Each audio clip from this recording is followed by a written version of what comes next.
My child, stop. Do not brush this off as another message. I am inside your house, my child, and you feel it even now. This is not a metaphor meant to comfort you. It is a truth meant to confront you gently and wake you fully. I am speaking into your space, into your quiet rooms, into the parts of your heart you thought no one could see. Stay with me. Do not skip ahead. Do not let distraction steal what is about to unfold. What you are about to hear will press against your defenses and pull at your spirit in ways you cannot ignore. Listen carefully, because by the end of this message, you will not be able to say you did not know I was near. My child, when I tell you that I am inside your house, I am not speaking in a way meant to frighten you. I am speaking about closeness. I am speaking about presence. You move through your rooms thinking you are alone in your thoughts, alone in your worries, alone in the quiet tension that settles in your chest when the day slows down. Yet I am there with you in those exact moments. I see you when you walk from one room to another carrying responsibilities that feel heavier than they should. I notice the way you sometimes sit down and stare ahead without even realizing how tired you are. You believe you are simply existing in your space, but you are existing in my presence. I am not outside your life trying to get in. I am already near, already aware, already attentive to what you are carrying. You may deny that I am this close because it feels safer to imagine me far away, watching from a distance. But I have never loved you from a distance. I have always drawn near to you, especially in the places where you feel most exposed and most unsure of yourself. You do not have to invite me into perfection. You do not have to clean up your emotions before acknowledging me. I am inside your house because I care about what happens inside your heart. I see the small details you think do not matter. I notice how you speak to yourself when no one else can hear. I feel the tension that builds in you when you try to solve everything on your own. You assume I only show up in dramatic spiritual moments, but I am present in the ordinary rhythms of your life. When you close the door behind you at night, when you scroll quietly through your phone, when you stand in the kitchen lost in thought, I am aware of you. Not in a distant way, but in a way that is deeply personal. You may try to brush off the subtle sense that you are being gently watched over, but that awareness is not your imagination. It is my nearness. I am closer than you have allowed yourself to believe, and I am not here to intrude. I am here because you are my child, and I refuse to remain distant while you struggle in silence. I know that sometimes you prefer the idea that I am somewhere far above, because if I am far, then you do not have to deal with the vulnerability of letting me see you fully. But I already see you fully. I see the good in you that you overlook. I see the exhaustion you try to mask with routine. I see the private disappointments that surface when you finally have a moment alone. Nothing about your home life escapes me. I am not stepping into your house to monitor you. I am present because your life matters to me in ways you do not fully understand yet. When you sigh deeply and no one asks what is wrong, I am the one who hears the meaning behind that breath. When you hesitate before making a decision, I am aware of the fear that sits just beneath the surface. I am closer than the walls around you, closer than the thoughts circling in your mind. You do not need to look for signs in the sky to know I am here.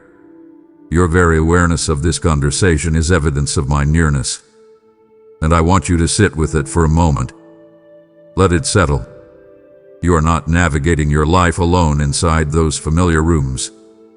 You are not the only one aware of the struggles unfolding in your private space. I am present in your living room, in your bedroom, in the quiet corners where you retreat when the world feels overwhelming. I am not offended when you forget to acknowledge me. I am not impatient when you deny how close I am. I remain steady. I remain near.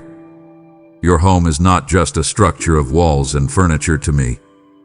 It is the place where your guard drops, where your real emotions surface, where your truest thoughts form. That is why I stay close. I am not inside your house to accuse you.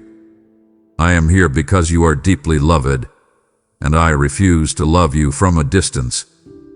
My child, stay with me now and let your guard soften a little, because I want to speak to the part of you that only shows up when the doors are closed. You walk through your day with composure, with control, with that steady surface you have learned to maintain. Yet when you return to your house, and the quiet wraps around you, something shifts. You exhale differently. You sit down differently. Your shoulders drop, and your thoughts begin to speak more honestly than your lips ever do. I am there in those private moments. I am not observing from a distance. I am near enough to feel the weight you are carrying. You may believe that your hidden struggles are too small to matter or too messy to be seen, but I tell you clearly, they matter deeply to me. I see the way you sometimes stare at nothing because your mind is crowded. I notice how you replay conversations, questioning whether you said the right thing. I am aware of the quiet ache that rises when you think about what you hoped would turn out differently. Do not brush this off. Do not pretend this is ordinary. This is sacred ground because it is where your real heart lives. Let me in there. Stop pretending I only care about your public strength. I care about your private pain. You often underestimate how much your inner world shapes your outer life. The silent battles you fight in your own mind shape your mood, your reactions, your confidence. I see the subtle self-doubt that sneaks in when you compare yourself to others. I hear the quiet criticism you direct toward yourself when you fall short of your own expectations. You may think no one notices, but I do. I am not counting your failures. I am measuring your courage. I see how you keep going even when you feel fragile. I see how you get up in the morning despite the heaviness pressing on your chest. That is not weakness. That is resilience. You might call it survival, but I call it strength. And I want you to understand something important. The fact that you keep showing up in your life, even when it feels heavy, is not small. It is significant. It is sacred. I am inside your house when you sit at the edge of your bed late at night. I am there when you scroll mindlessly because you are trying to quiet your thoughts. I am there when you whisper a question into the darkness and wonder if anyone hears. I hear you. I always have. So pause right now. Take a breath. Let yourself admit that you are tired of carrying everything alone. Say it quietly if you need to, but say it. I am not offended by your honesty. I am drawn to it. You may wonder why I stay so close when you sometimes ignore me. It is because I am not intimidated by your silence. I understand that your quiet is not rejection. It is often exhaustion. There have been nights when you lay awake, your mind racing with worries about money, relationships, health, or purpose. You turned onto your side and stared at the wall, hoping sleep would rescue you from your own thoughts. I was there. I did not demand a formal prayer. I did not require polished words. I simply stayed near, steady and patient. You think your private tears go unnoticed because no one else sees them, but I see everyone. I do not collect them as evidence against you. I hold them as evidence of your humanity. I want you to stop minimizing your inner struggles. They are not trivial to me. They are the very places where I want to bring calm clarity and gentle guidance. Invite me into your thinking. When your mind begins to spiral, whisper my name instead of your fear. When your heart feels tight, speak to me instead of suppressing it. I am already in the room. Let me participate in your healing. Now listen carefully.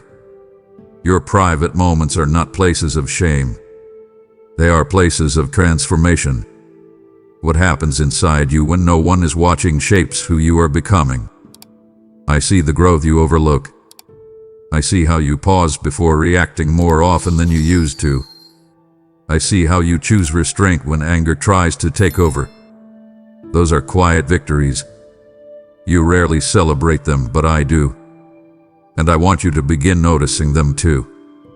Stop dismissing your progress because it feels small. Small steps create steady strength. You are not stuck in the way you fear you are. You are evolving, even in silence. Let that truth settle in your heart. Let it calm the anxiety that tells you nothing is changing. Something is changing. You are. So do not run from your private moments. Sit with them. Invite me into them. Speak honestly. Release what you have been gripping so tightly. You are not alone in your own home, and you are not alone in your own mind. I see you fully, and I remain here not to judge you, but to guide you gently toward peace. My child, I want you to slow down and be honest with yourself for a moment. There have been times inside your own house when you felt something shift in the atmosphere around you. It was not loud. It was not dramatic. It was subtle, steady, almost like a soft current moving beneath the surface of your thoughts. You felt a quiet calm when anxiety should have taken over. You sensed a gentle restraint when anger was rising. You experienced a small but steady warmth in your chest when you were on the edge of despair. You tried to explain it away. You told yourself it was mood, timing, coincidence. But deep inside, you knew it felt different. That awareness was not random. That was me brushing against your spirit, letting you know that I am inside your house and inside your story. I am not offended that you questioned it. I understand your caution. You have lived long enough to know that not every feeling is truth. Yet I want you to recognize the difference between emotional impulse and divine presence. When I move near you, there is clarity instead of chaos. There is grounding instead of panic. There is a calm that does not depend on circumstances. Pay attention to that. Do not dismiss it again. The next time you feel that stillness settle over you, stop. Breathe. Acknowledge me. Say quietly, I know you are here. That simple recognition opens space for me to guide you more deeply. You have been conditioned to rely only on what you can see and measure. Your world trains you to trust data, deadlines, dollars, and visible results. But you are more than logic and routine. You are spirit and substance. You are thought and feeling woven together. When I draw near, I do not always announce myself with thunder. Sometimes I enter your awareness like a gentle interruption, redirecting your thoughts before they spiral. Think about the moments when you were about to send a message out of frustration and something told you to wait. Remember when you were ready to make a rushed decision and a quiet hesitation caused you to pause. That pause was protection. That hesitation was guidance. I was inside your house and inside your choice. You may call it intuition. I call it involvement. I am not manipulating your life. I'm mentoring your heart. And I want you to cooperate with that guidance instead of resisting it. When you feel that subtle nudge, you not override it with impulse. Sit with it. Invite me into the decision.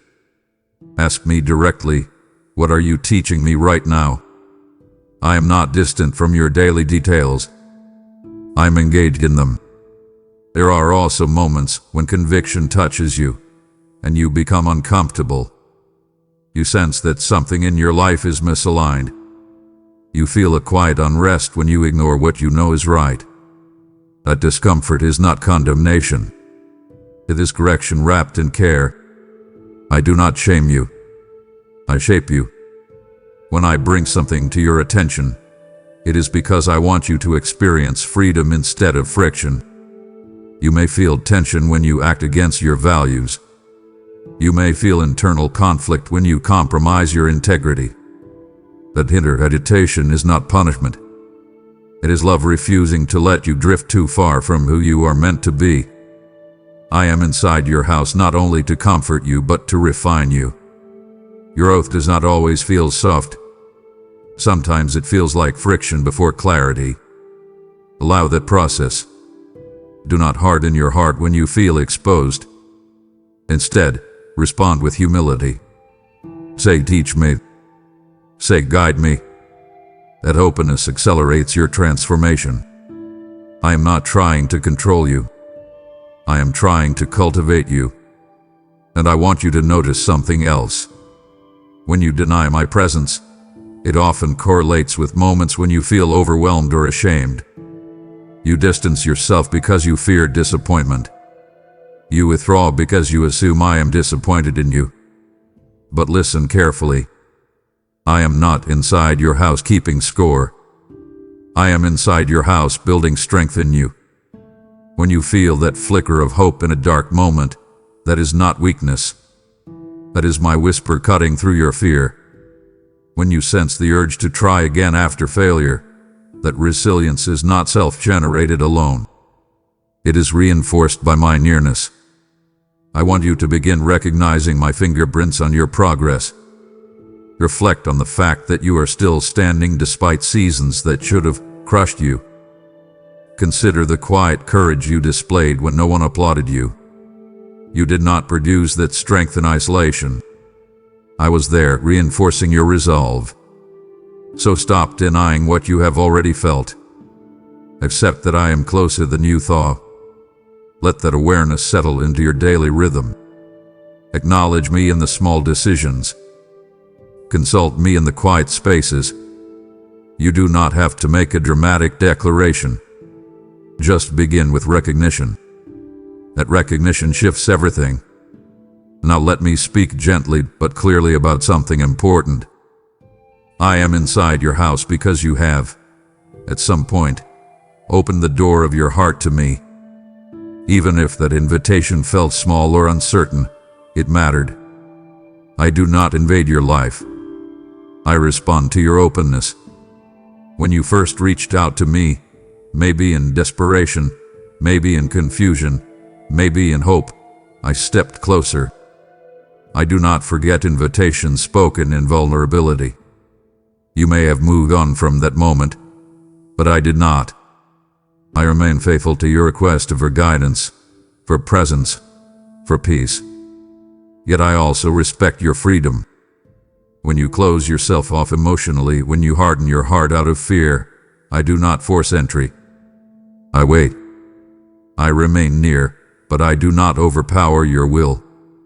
I want partnership, not pressure. I want relationship, not resistance. That is why I speak to you now. Open yourself again.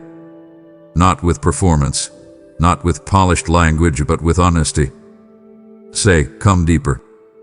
Say, show me what I am avoiding. That kind of invitation creates space for transformation. You sometimes think welcoming me means losing control. You worry that if you surrender fully, you will lose autonomy over your life. But surrender is not surrendering your identity. It is aligning your direction. When you invite me into your decisions, you do not become smaller. You become steadier. I refine your judgment. I strengthen your discernment. I expand your capacity for wisdom. Look back at the times you tried to navigate everything alone. Notice the anxiety that accompanied self-reliance without guidance. And I'll compare that to the moments when you trusted me quietly. There was a steadiness in those choices. There was clarity that surprised you. That difference is not accidental. When you welcome me actively, your perspective shifts. Your priorities sharpen. Your reactions soften. I am inside your house not to take over your personality, but to cultivate maturity in you. So do not hesitate. Invite me intentionally into your conversations, your finances, your relationships. Speak to me before you react. Consult me before you commit. The habit will change the texture of your life. There are areas of your house, metaphorically speaking, where you hesitate to let me enter. Certain memory, certain habits, certain unresolved wounds. You keep those doors slightly closed, believing I will demand immediate change. I understand your caution. Change can feel disruptive. But listen carefully. I do not enter those rooms to condemn you. I enter to cleanse confusion, to clarify identity, to strengthen integrity. If you let me into the spaces you guard most tightly, you will discover relief rather than restriction. You will feel lightness rather than loss. I want you to practice inviting me specifically into the areas you avoid. If anger surfaces, invite me there. If insecurity rises, invite me there. If temptation knocks, invite me there. My presence displaces what weakens you. It does not humiliate you. It empowers you. And as you consider this, understand that welcoming me is an ongoing process. It is not a single dramatic moment. It is daily openness. It is small decisions repeated consistently. It is choosing to pause instead of react. It is choosing humility instead of pride. It is choosing forgiveness instead of resentment. Those choices form a quiet acronym in your life. PACE. Pause, examine, align, choose, engage. When you live that rhythm, you create space for me to move freely within your house. I'm already present. Now let me participate more fully. Do not delay this. Do not wait for a crisis to invite me deeper. Act now. Speak now. Open now. Your willingness accelerates growth. Your openness strengthens connection. I am not asking for perfection. I'm asking for partnership. Let me in more intentionally, and watch how your inner world begins to stabilize in ways you never thought possible. My child, there are prayers you have spoken inside your house that you barely remember saying. They were not polished. They were not poetic. They were raw, rushed, sometimes whispered into a pillow, sometimes breathed out as you stared at the ceiling. You may think those words dissolve into silence, but I tell you they did not disappear. The walls around you absorbed the sound, but I absorbed the meaning. I heard what you meant even when you did not know how to say it clearly. When you leaned against the kitchen counter feeling overwhelmed and muttered, "I can't keep doing this," I understood the weight beneath those words. When you sat in your car before going inside and asked for strength you did not feel, I was already giving it to you. You might assume that only long, structured prayers reach me, but I am not moved by length. I am moved by honesty. Your short cries matter. Your tired sighs matter. Your quiet questions matter. I want you to think about the last time you felt completely alone in your house and said something under your breath that sounded almost like surrender. That moment was not small. It was sacred. It was you reaching beyond your own capacity. Do not underestimate the power of what you speak in private. Words shape your atmosphere. Words carry weight. When you declare defeat repeatedly, your spirit feels heavier. When you speak hope, even cautiously, something shifts. There is a reason encouragement strengthens and criticism weakens. Language carries life. That is not exaggeration, it is reality. I want you to become aware of the dialogue happening inside your home. Notice how often you speak harshly to yourself. Pay attention to the phrases you repeat when you are stressed. Are you reinforcing fear or are you reinforcing faith? I am not asking you to fake positivity. I am inviting you to speak truth over your own life. Replace self-accusation with self-awareness. Replace "I always fail" with "I am still learning." Replace "nothing will change" with "I am growing," even if it feels slow. You may think these shifts are minor, but small adjustments accumulate. They alter your emotional climate. They influence your confidence. They prepare your heart for clarity. I am inside your house, listening not to trap you in your words but to align you with truth. Begin cooperating with me in this. To speak carefully. To speak intentionally. Speak life into the space you inhabit. You once prayed for peace inside your home. Do you remember that? You asked for calm in the middle of chaos. You asked for stability when uncertainty felt overwhelming. Those prayers did not expire. I am still answering them in ways you might not recognize immediately.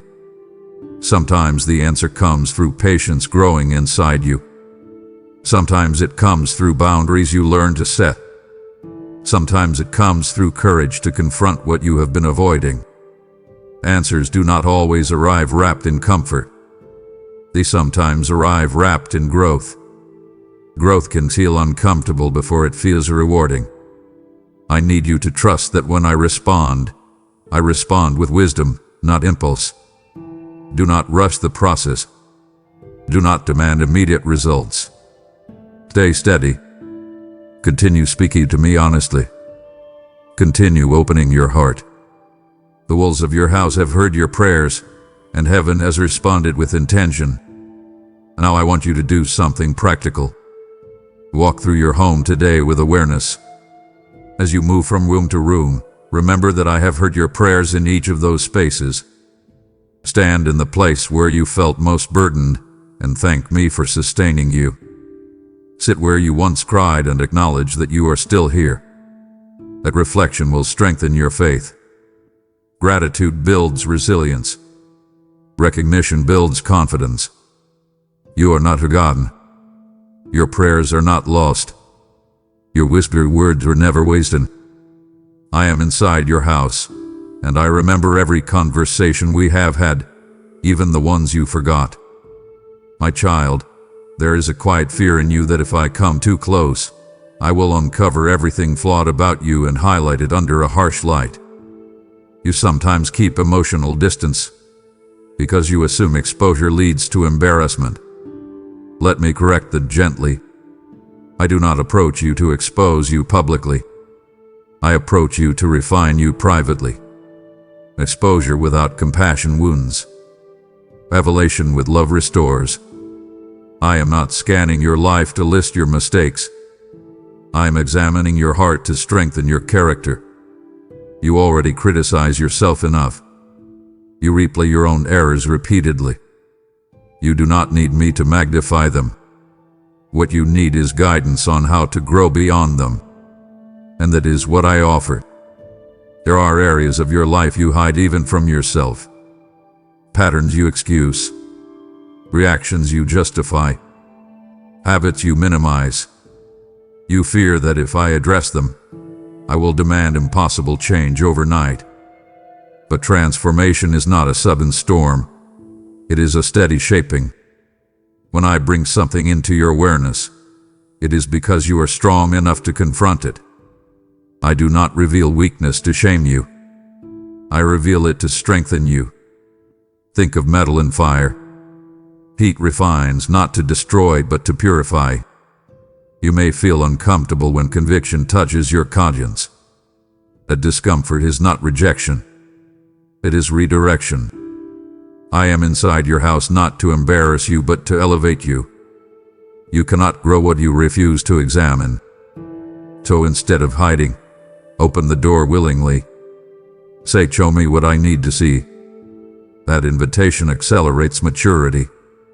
You have also carried guilt that lingers longer than it should. You replay moments you regret. You hold on to mistakes long after I have forgiven you. That pattern does not serve you. Release it. Accept that forgiveness is not theoretical. It is active. When you ask sincerely, I release completely. I do not revisit what I have already resolved. Why do you? Let go of the weight you keep reattaching to yourself. Shame shrinks your confidence. Grace expands your capacity.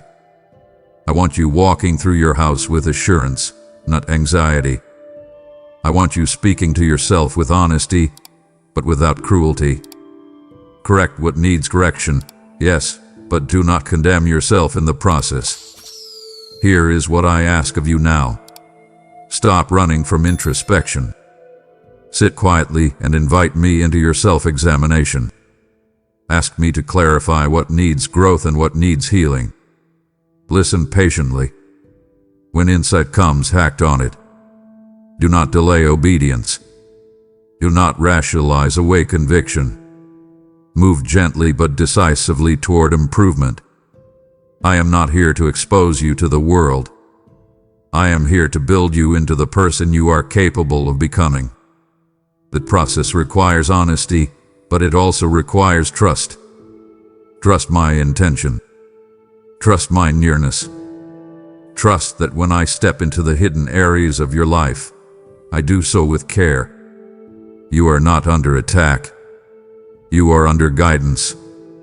And I remain inside your house, not as an accuser, but as a father shaping his child towards strength, stability, and steady growth. My child, I want you to think about the moments when your house feels unusually quiet. Not peaceful quiet, but heavy quiet. The kind that settles in the room and makes you aware of every ticking clock, every hum of an appliance, every small sound that reminds you that you are physically alone. You have sat in that silence and felt something inside you tighten. You have wondered why a house can feel so full of furniture and yet so empty at the same time. I have been there with you in those moments. Your loneliness has never been an abandoned space. It has always been a shared space, even when you did not recognize my presence. You sometimes interpret loneliness as proof that you are unseen, but that is not truth. Loneliness can be an invitation. It can be a doorway into deeper awareness. It can be the space where you finally hear what has been drowned out by distraction. I am inside your house when that quiet settles in. I am not watching you struggle from afar.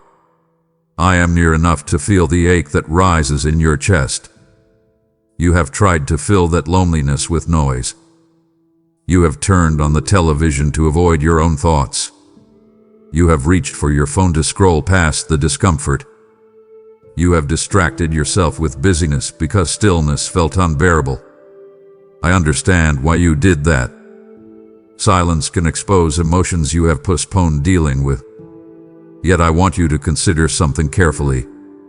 The very silence you resist might be the place where clarity grows. When the noise fades, your real questions surface. When the distractions pause, your true desires become visible. I am not inside your house to amplify your loneliness. I am there to transform it. Instead of running from the quiet, sit in it intentionally. Close your eyes for a moment when the room feels heavy. Breathe slowly. Invite me into that stillness. Saying, "Walk with me here." You will begin to notice that what once felt empty starts to feel intentional. That shift does not happen through magic. It happens through awareness. There is also a deeper layer to your loneliness that you rarely admit. It is not only about physical solitude. It is about feeling misunderstood. You have experienced conversations where you spoke, but you did not feel heard. You have been in rooms full of people and still felt like an outsider. That kind of loneliness can be sharper than silence. I have seen those moments. I have seen the way your smile stiffens when you realize you are not fully understood. I have felt the quiet disappointment that follows when you choose not to explain yourself because you are tired of trying.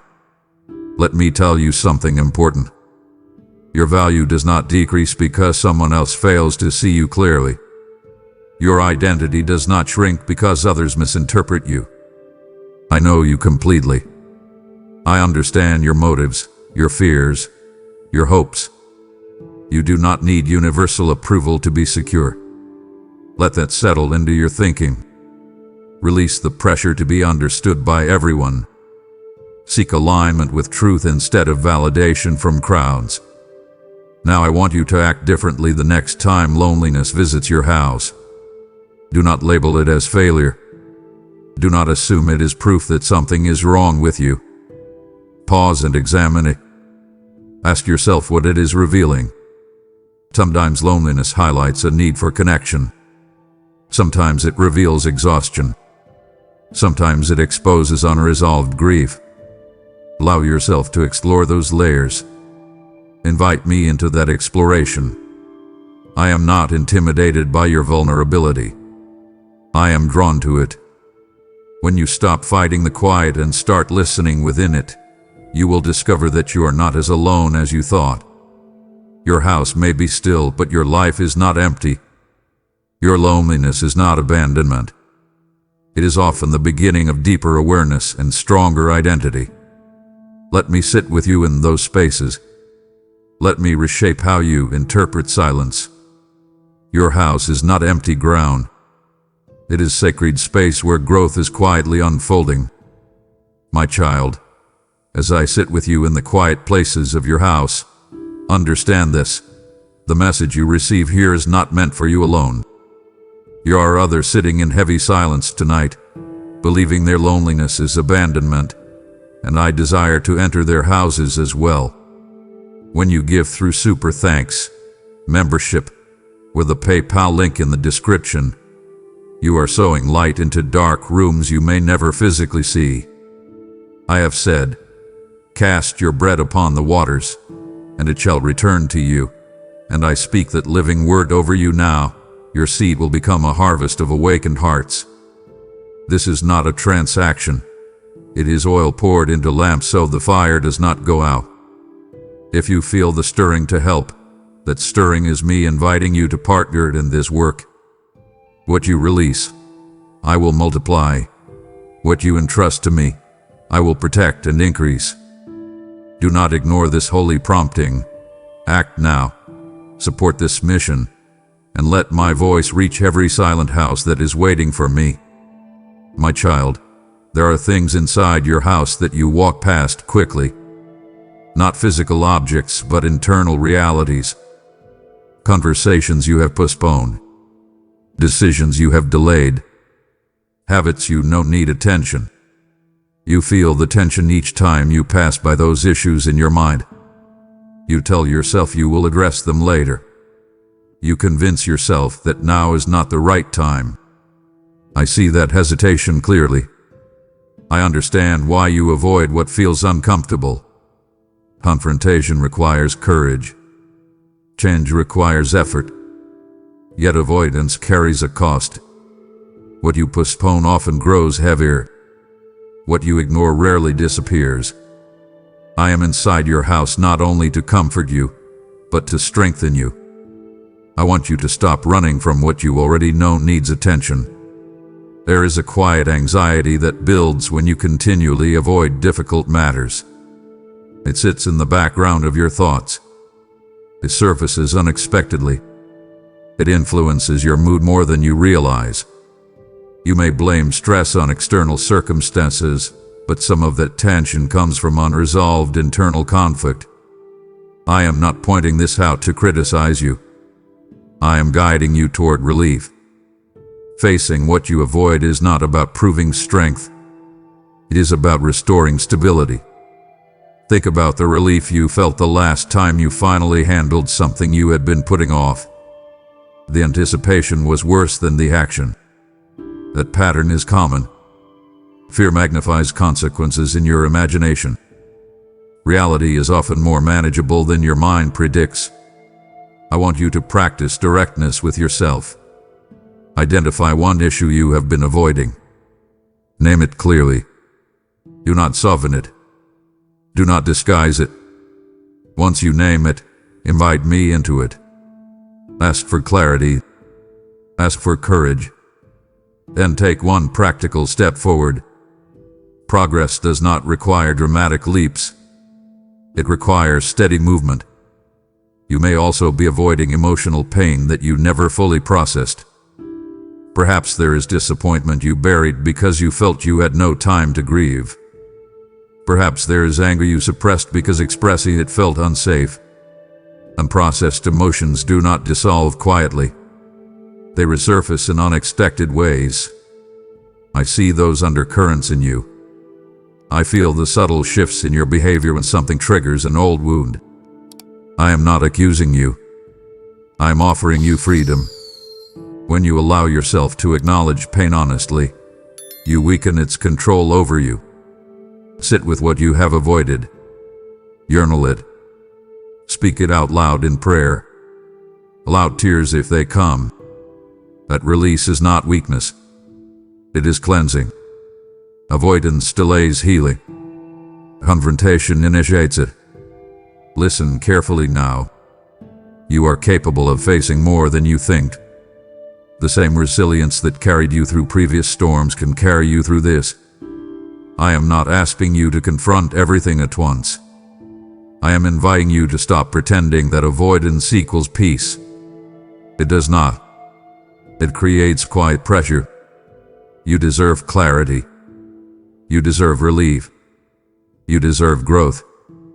I am inside your house, ready to walk with you through every uncomfortable conversation, every necessary boundary, every internal adjustment. Take responsibility gently but firmly. Choose courage over comfort. Choose honesty over delay.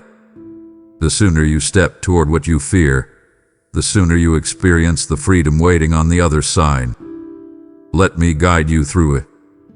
You are not alone in this process, and you are stronger than your hesitation suggests. My child, you often look for me in the dramatic, the extraordinary, the unmistakable. You imagine that if I am truly inside your house, there would be something spectacular. Bright light, sudden sign, undeniable interruption. Yet most of the time, I move in the ordinary rhythm of your life. I am present when you wash dishes and your mind drifts to tomorrow's responsibilities. I am near when you fold laundry and replay a conversation that unsettled you. I am attentive when you sit quietly with a cup of coffee before the day begins. You may consider those moments insignificant, but I do not. The ordinary is not empty space. It is where your character is shaped. It is where patience develops. It is where integrity quietly grows. Do not underestimate the sacredness of small, simple seconds. They are not minor. They are meaningful. You have a tendency to measure importance by intensity. If something feels powerful, you assume it matters. If it feels calm, you assume it is neutral. That thinking has trained you to overlook steady growth. Consider how habits are formed. They are not forged in grand gestures. They are built in repeated routines. Your mindset is influenced by what you consistently consume. Your confidence is strengthened by what you repeatedly practice. Your peace is protected by the boundaries you quietly maintain. These patterns do not announce themselves with applause. They develop in silence. I am inside your house, guiding you in those moments that appear ordinary but carry long-term impact. When you choose restraint instead of reaction, I see it. When you choose honesty instead of convenience, I see it. When you choose to rest instead of overextend, I see it. Those decisions build stability. They create resilience. They cultivate strength. Now I want you to shift your awareness deliberately. Stop waiting for extraordinary evidence of my presence. Start recognizing my involvement in everyday clarity. When you feel a calm correction in your thoughts, that is guidance. When you sense a quiet reminder to respond with kindness, that is direction. When you pause before speaking and reconsider your tone, that is maturity forming. You might not label those experiences as spiritual, but they are deeply connected to your growth. Invite me into your routine instead of confining me to crisis. Speak to me while you cook. Reflect with me while you drive. Consult me before you send that message. Integrate me into your daily rhythm. I do not require ceremony. I value consistency. You may believe your life is too ordinary to be significant. You may look at others and assume their journeys are more impactful. Release that comparison. Your daily faithfulness matters more than sporadic intensity. Quiet commitment builds strong foundations. I am not abreast by performance. I am attentive to progress. You do not need to manufacture spiritual drama. You need to cultivate steady awareness. When you walk through your house tonight, notice the details. Notice how you respond to small frustrations. Notice how you speak to yourself internally. Those micro moments accumulate. They shape your identity. I am present in each one, not to supervise you anxiously, but to strengthen you patiently. The ordinary is where your life is truly formed. Embrace it. Engage it. Invite me into it intentionally. My child, there is something in you that still believes you must perform to earn closeness with me. You adjust your tone when you pray. You filter your thoughts when you speak to me. You attempt to present a composed version of yourself, as though I require refinement before connection. Let that pressure go. I already know you thoroughly. I am inside your house not because you achieve perfection, but because I love you as you are becoming. Performance is exhausting.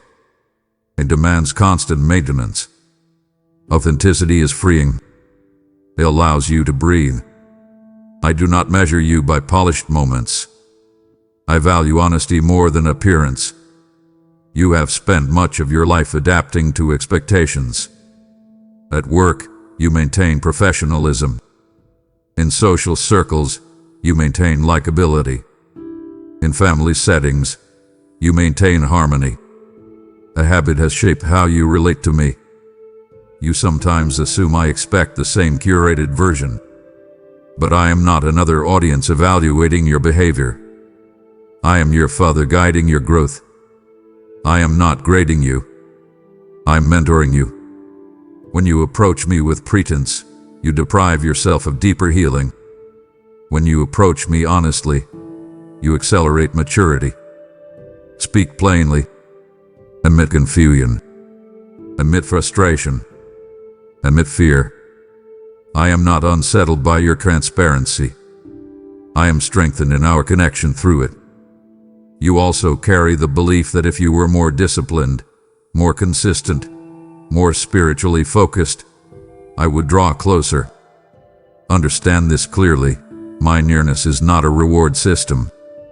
It is relational commitment. I remain present because you are mine.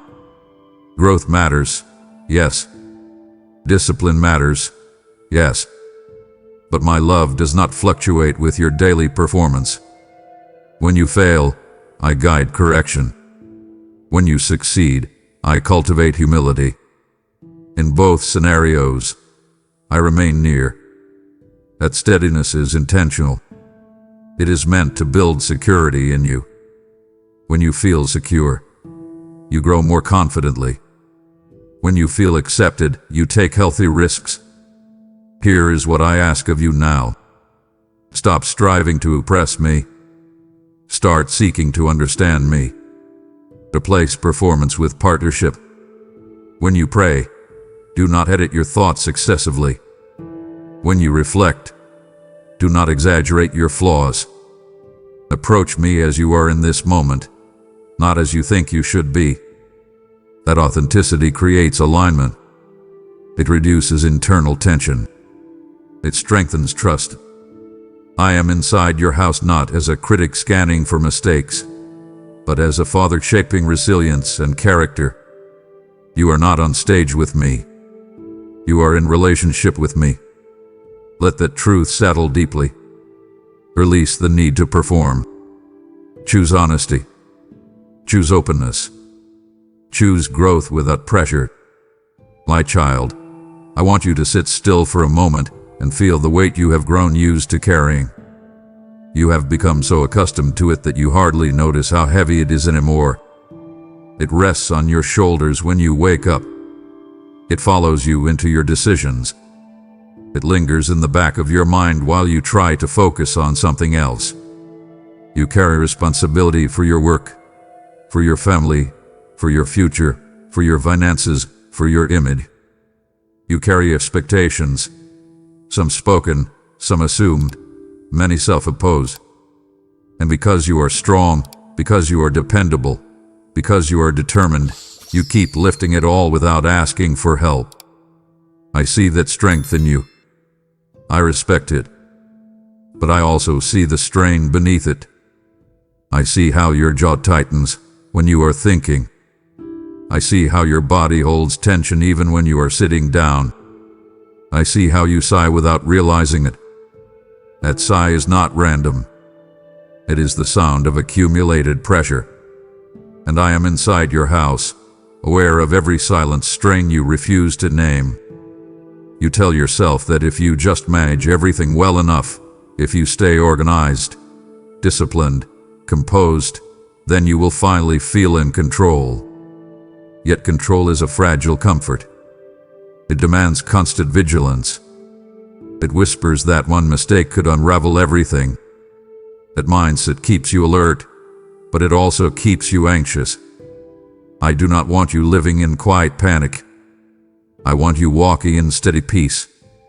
There is a difference. Peace does not mean absence of responsibility. It means confidence that you are not alone in carrying it. You have been acting like the sole architect of your life, as though every outcome depends entirely on your precision. That belief is exhausting. It is also unnecessary. Invite me into the load you are carrying. Do not simply ask me to fix things. Ask me to share the burden. Hand me your concerns one by one. Say them out loud. I am worried about this. I am afraid of that. I do not know how to solve this. Speak clearly. Be specific. When you name your fears, you weaken their grip. When you invite me into them, you gain perspective. There are also emotional weights you rarely admit. Regret, guilt, disappointment. You replay certain choices and wonder what would have happened if you had acted differently. You analyze missed opportunities as if revisiting them might rewrite them. I understand that impulse. You want reassurance that you have not ruined your own future.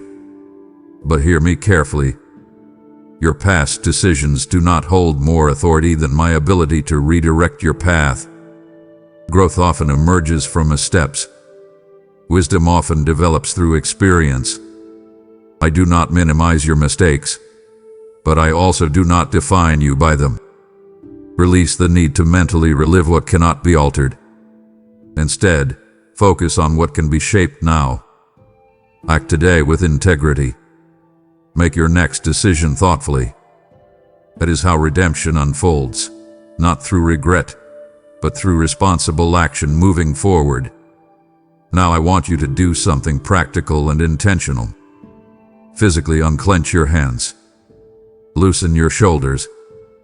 Take a slow breath and imagine setting a heavy bag down beside you. Visualize that weight resting on the ground instead of on your back. That image is not childish. It is instructive. You were never meant to carry everything alone. Responsibility is real, but isolation is optional. I am inside your house not to evaluate your performance, but to support your progress. Lean on me. Consult me before you commit to more obligations. Ask me whether a certain pressure is truly yours to carry. Some burdens belong to others. Some expectations are self-imposed. Discern the difference. You are capable, yes. You are strong, yes. But strength is not measured by how much you endure silently. It is measured by how wisely you distribute your energy. Let me help you recalibrate. Let me guide you towards sustainable strength instead of silent strain. You do not need to collapse before you ask for support. Choose relief now. Choose partnership now. Choose to carry your responsibilities with me rather than alone. My child, there were seasons when you questioned whether I was even near. You felt the silence so strongly that you wondered if I had stepped away.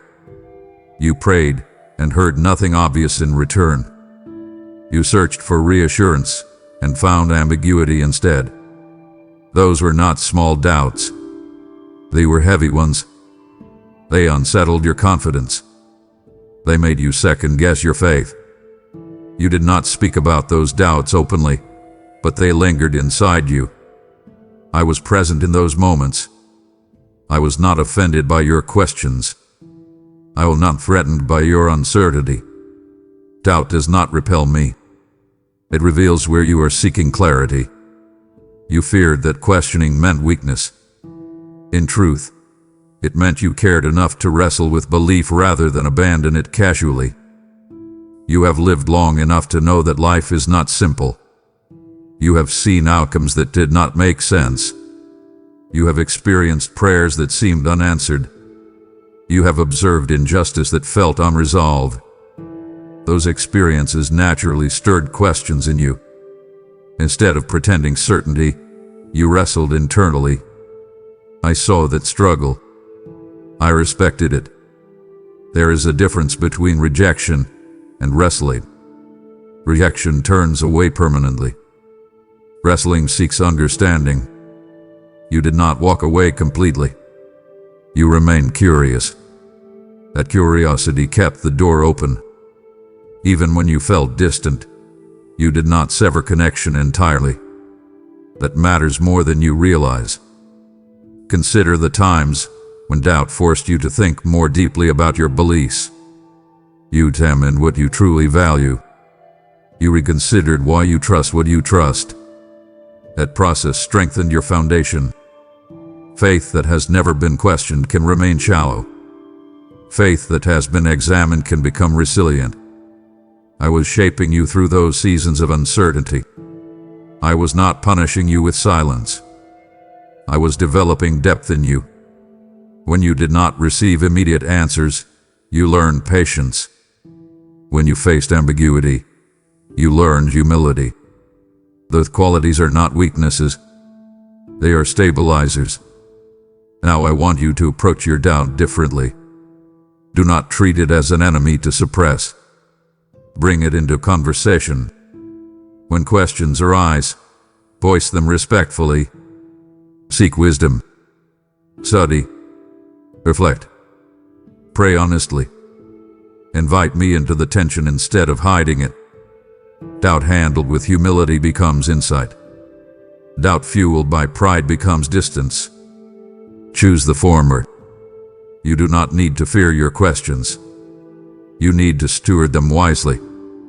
I am inside your house not only during your confident moments, but also during your uncertain ones. I remained steady when your faith felt fragile. I stayed close when you were unsure what to believe. That consistency is not accidental.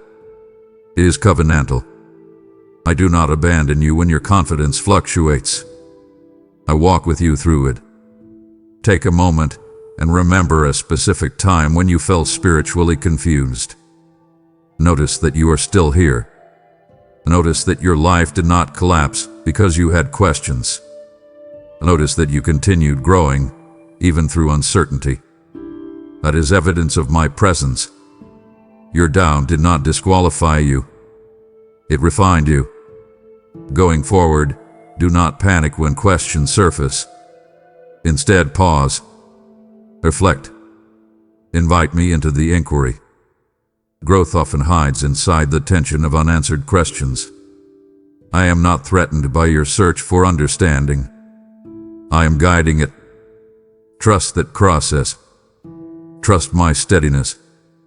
Trust that even when you cannot trace my hand clearly, I am still inside your house, still attentive, still shaping you with quiet patience.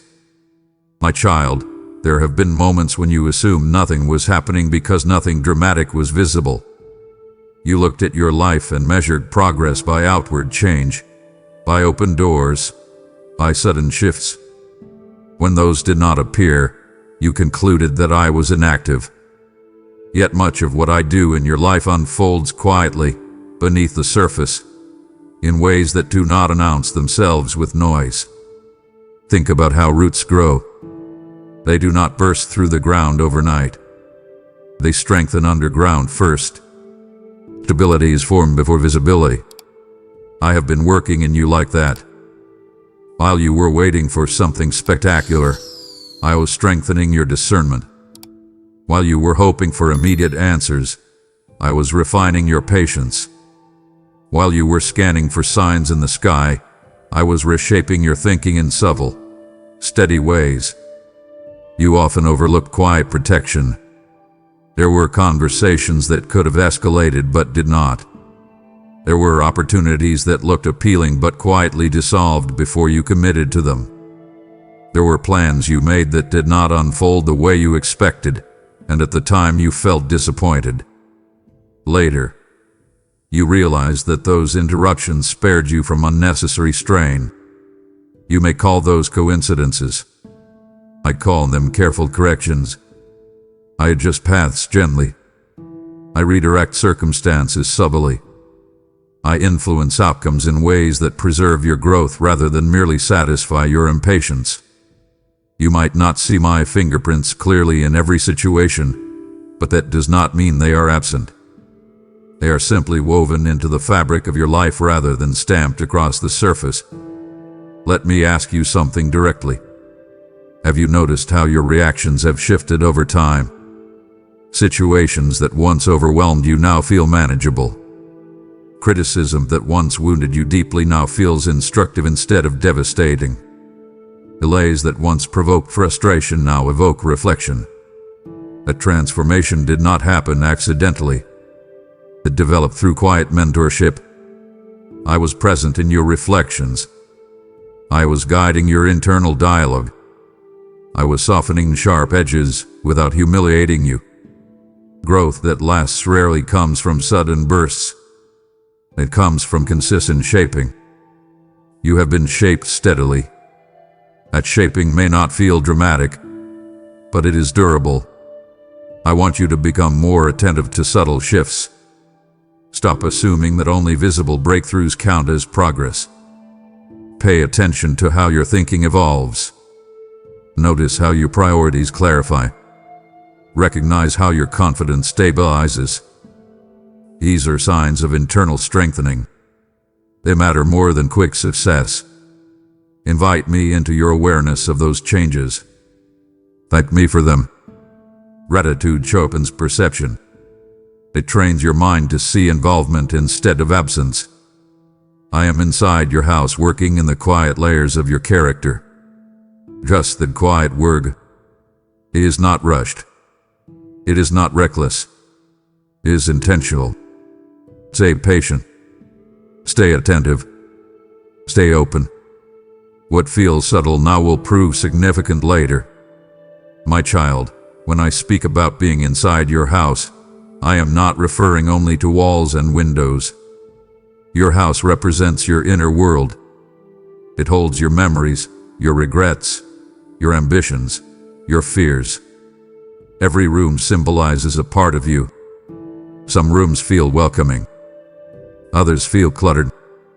A few remain closed because you prefer not to revisit what they contain. I walk through all of it with awareness. I am not intimidated by your unfinished corners. I am not unsettled by your disorganized thoughts. I know that every house under construction looks messy before it looks complete. Think about the rooms you frequent most often in your internal house. There is a room of ambition where you plan and dream. There is a room of worry where you rehearse worst-case scenarios. There is a room of memory where past conversations echo. There is a room of longing where unfulfilled desires quietly wait. I move through each one. I observe how you linger in some spaces longer than others. I notice when you camp in the room of worry and neglect the room of gratitude.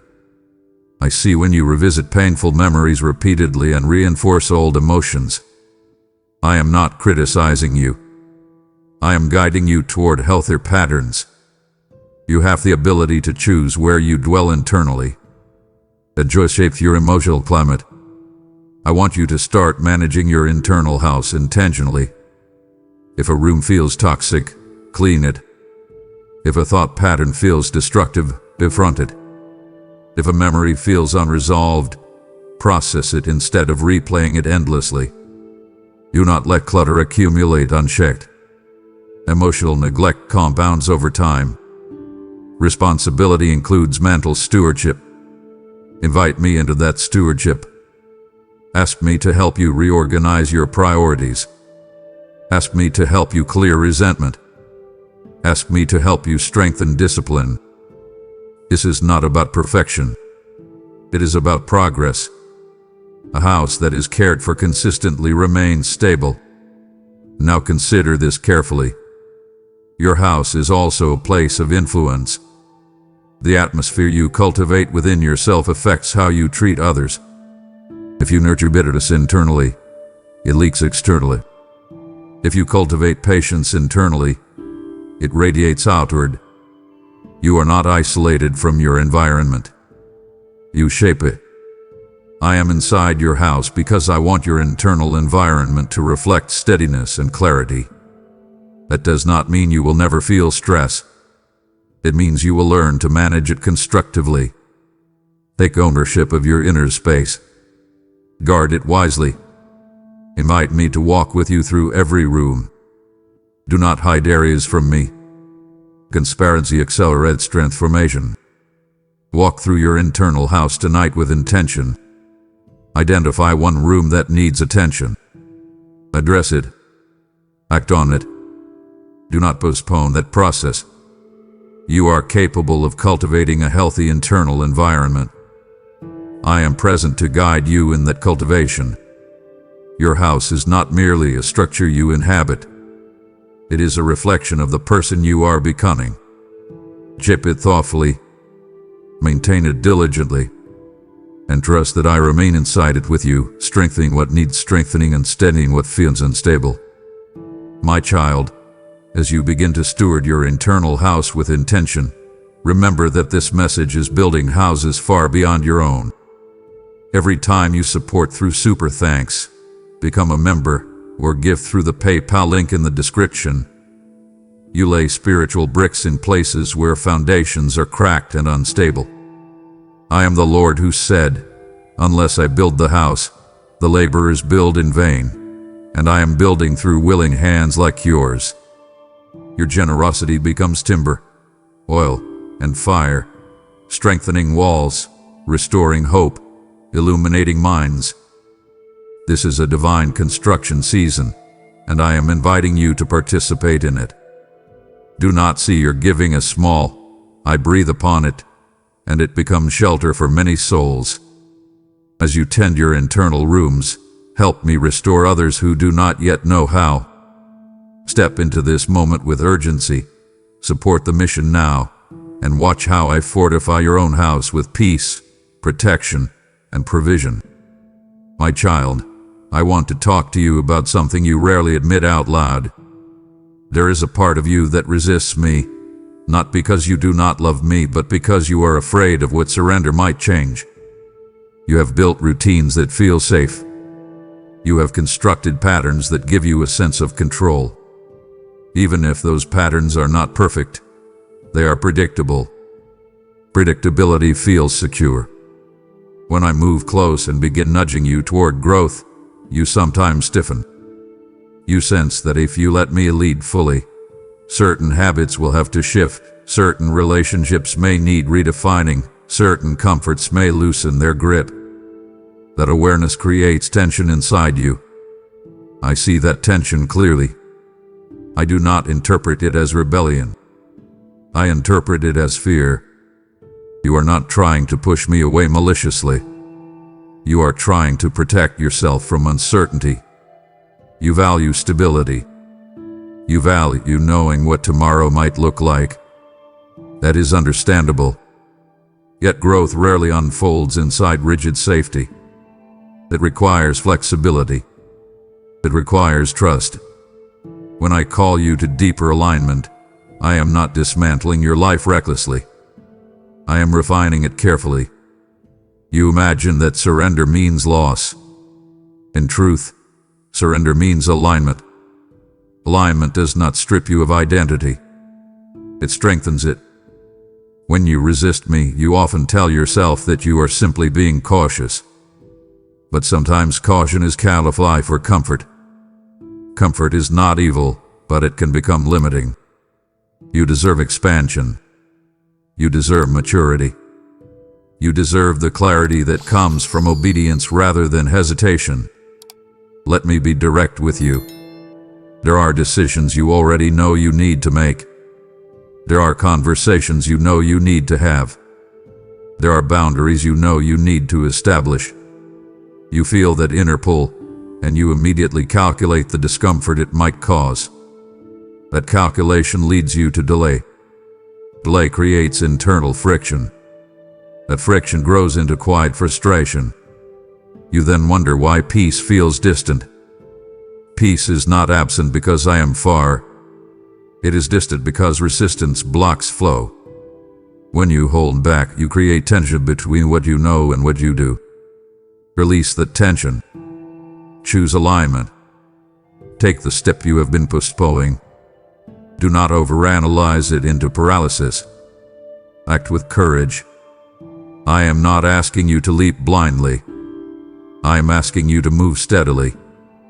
Here is what I want you to do right now. Identify one area where you have been resisting growth. Name it clearly in your mind. Do not soften it. Do not justify it. Once you identify it, bring it to me intentionally.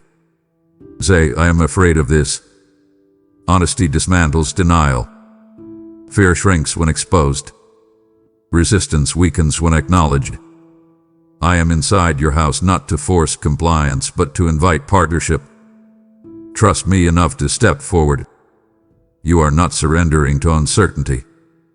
You are aligning with wisdom. The shift may feel uncomfortable at first, but discomfort does not equal danger. It often signals development. Let yourself grow. Let yourself stretch. Let yourself trust me beyond your current comfort zone. You will discover that what you feared losing was never your foundation. I am your foundation, and I remain steady beneath every transition. My child, you are often harder on yourself than I would ever be. You measure your progress with unrealistic timelines. You compare your growth to others and conclude that you are behind. You review your life and focus on what still needs improvement instead of recognizing how far you have come. That internal pressure does not motivate you the way you think it does. It exhausts you. It creates subtle discouragement. You start to believe that because you are not perfect yet, you are failing. That belief is inaccurate. Growth is not linear. It unfolds in layers. Some lessons require repetition before they solidify. Some habits take time before they dissolve. I am patient with that process. I do not expect overnight transformation. You sometimes confuse urgency with importance. You assume that if something matters, it must change immediately. Yet many meaningful shifts develop gradually. Think about how strength builds physically. It requires consistent effort over time. Emotional maturity works similarly. You have already evolved in ways you underestimate. You handle conflict differently than you once did. You recover from disappointment faster than you used to. You recognize unhealthy patterns more quickly than before. These shifts may not feel dramatic, but they are substantial. They indicate progress. I see that progress clearly. I celebrate it quietly. You should begin celebrating it too. I also want you to understand that setbacks do not erase growth. When you stumble, you interpret it as proof that nothing has changed. That interpretation is flawed. A single mistake does not invalidate months of development. You are not defined by isolated missteps. You are shaped by consistent direction. If your direction remains forward, even imperfectly, you are growing. Stop condemning yourself for not mastering every lesson instantly. Mastery requires repetition. Wisdom develops through experience. I am patient because I know the depth of what I am building in you. Now I invite you to adopt a gentler perspective toward yourself. Review your life through the lens of progress rather than perfection. Acknowledge the areas where you have improved. Thank me for the strength that carried you through previous seasons. Replace harsh self-criticism with honest evaluation. There is a difference. Honest evaluation identifies areas for growth without attacking your identity. Self-criticism confuses behavior with worth. Your worth is secure. Your behavior can evolve. Keep those categories separate. I am inside your house, not rushing you toward unrealistic expectations. I am guiding you steadily toward maturity. Take a deep breath and allow yourself to accept this truth. You are still in process, and that is not a flaw. It is a reality of growth. Do not abandon the journey because you are not at the destination yet. Continue walking. Continue learning. Continue adjusting. I'm patient with you. Extend some of that patience to yourself. When you fall, rise calmly. When you succeed, remain humble. Stay consistent rather than dramatic. Consistency builds character more reliably than intensity. Trust the pace of your development.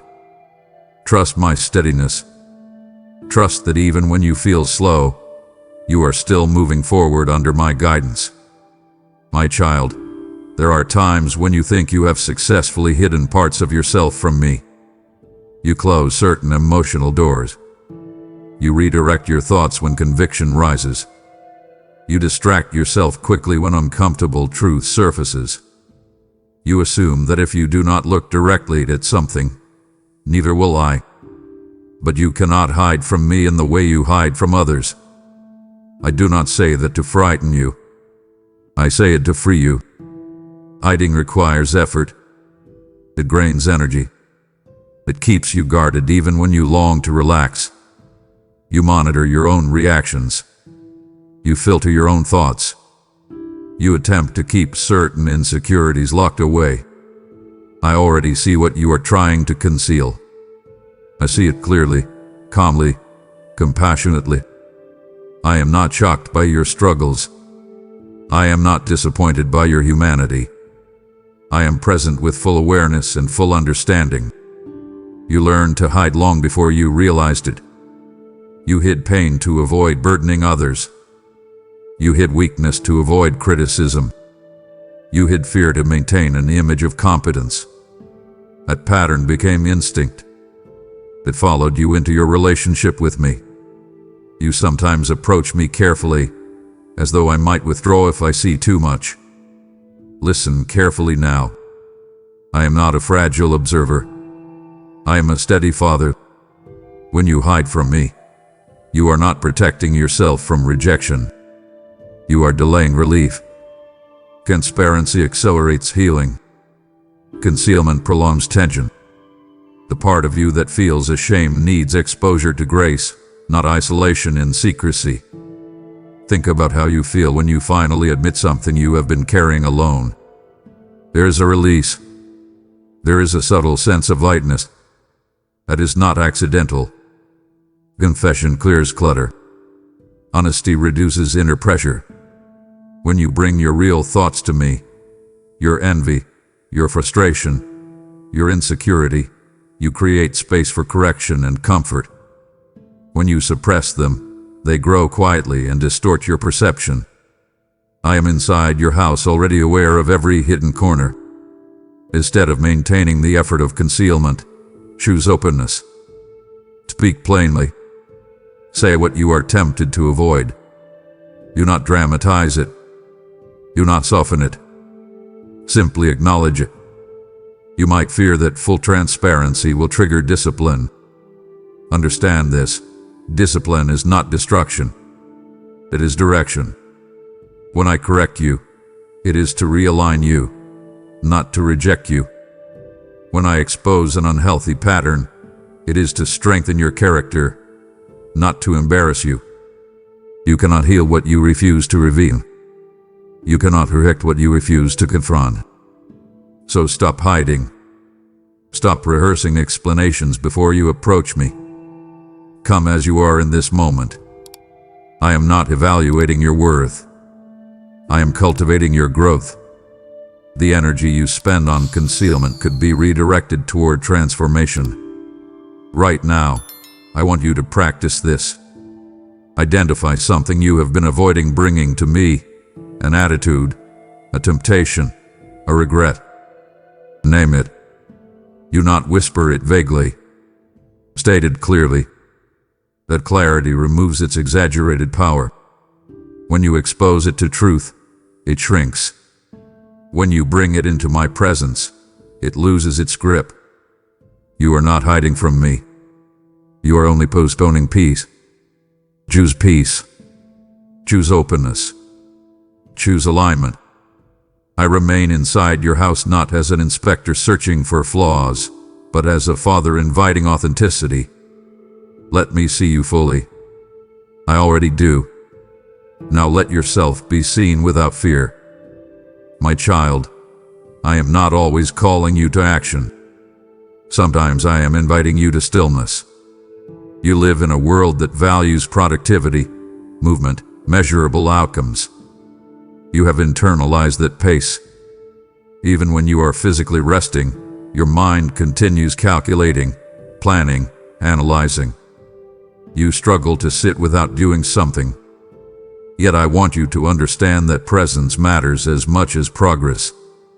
I want to sit with you, not to assign tasks, not to correct behavior, but to share quiet space. Relationship deepens in stillness. You often approach me with requests. You bring problems to solve, decisions to clarify, burdens to lift. That is appropriate. But do not limit our connection to transactions. I am not merely a responder to crisis. I am a companion in calm. When you sit quietly without agenda, you begin to notice subtler insights. Your breathing steadies. Your thoughts sow. Your nervous system relaxes. In that space, clarity emerges naturally. I am present in that stillness, not imposing ideas, but offering gentle direction. Consider how meaningful conversations unfold in your human relationships. They are not always urgent. Sometimes they are simple exchanges in shared silence. Comfort grows when words are not required constantly. I want that kind of familiarity with you. When you feel restless in quiet, stay a little longer. Do not rush to fill the silence. Allow it to stretch. Discomfort often precedes depth. You may initially feel awkward without distraction. That is simply your mind adjusting. Stay present. Breathe steadily. Let the moment settle. You might worry that sitting still is unproductive. Yet constant motion can mask internal confusion. Stillness reveals it gently. When you sit with me, you create space for reflection. You gain perspective on what truly matters. You recalibrate your priorities. That recalibration influences your actions more effectively than frantic effort ever could. Slow does not mean stagnant. Calm does not mean complacent. Stillness can be strategic. I invite you now to create intentional space. Turn off noise for a few minutes. Sit comfortably. Close your eyes if it helps. Breathe slowly. Do not rehearse requests. Do not analyze your to-do list. Simply be present. If thoughts arise, acknowledge them without chasing them. If emotions surface, observe them without judgment. I am there with you. This practice strengthens awareness. It builds internal steadiness. It nurtures relational depth. You do not have to earn my presence through performance. You can simply sit with me. That simplicity may feel unfamiliar, but it is powerful. In quiet companionship, trust grows. In steady presence, fear diminishes. Allow yourself to experience that without rushing. I am inside your house not only to guide your actions, but to share your stillness. Let me sit with you. Let the quiet become comfortable. Let presence replace pressure. My child, there is a layer beneath your resistance that we have not fully touched yet. It is not only about comfort or control. It is about fear. You are afraid that if you truly let me all the way in, something inside your life will shift so deeply that you will not recognize yourself afterward. You have built identity around survival, around self-reliance, around holding things together. If you loosen your grip, you worry everything might fall apart. That fear feels reasonable to you. You tell yourself that staying guarded keeps you safe. But guarded hearts grow heavy. Guarded minds grow tired. Guarded lives feel small. I am inside your house already, but there are rooms you have not fully opened. You let me stand in the doorway, yet you hesitate to say, "Come all the way in." You fear exposure. You fear surrender. You fear the unknown.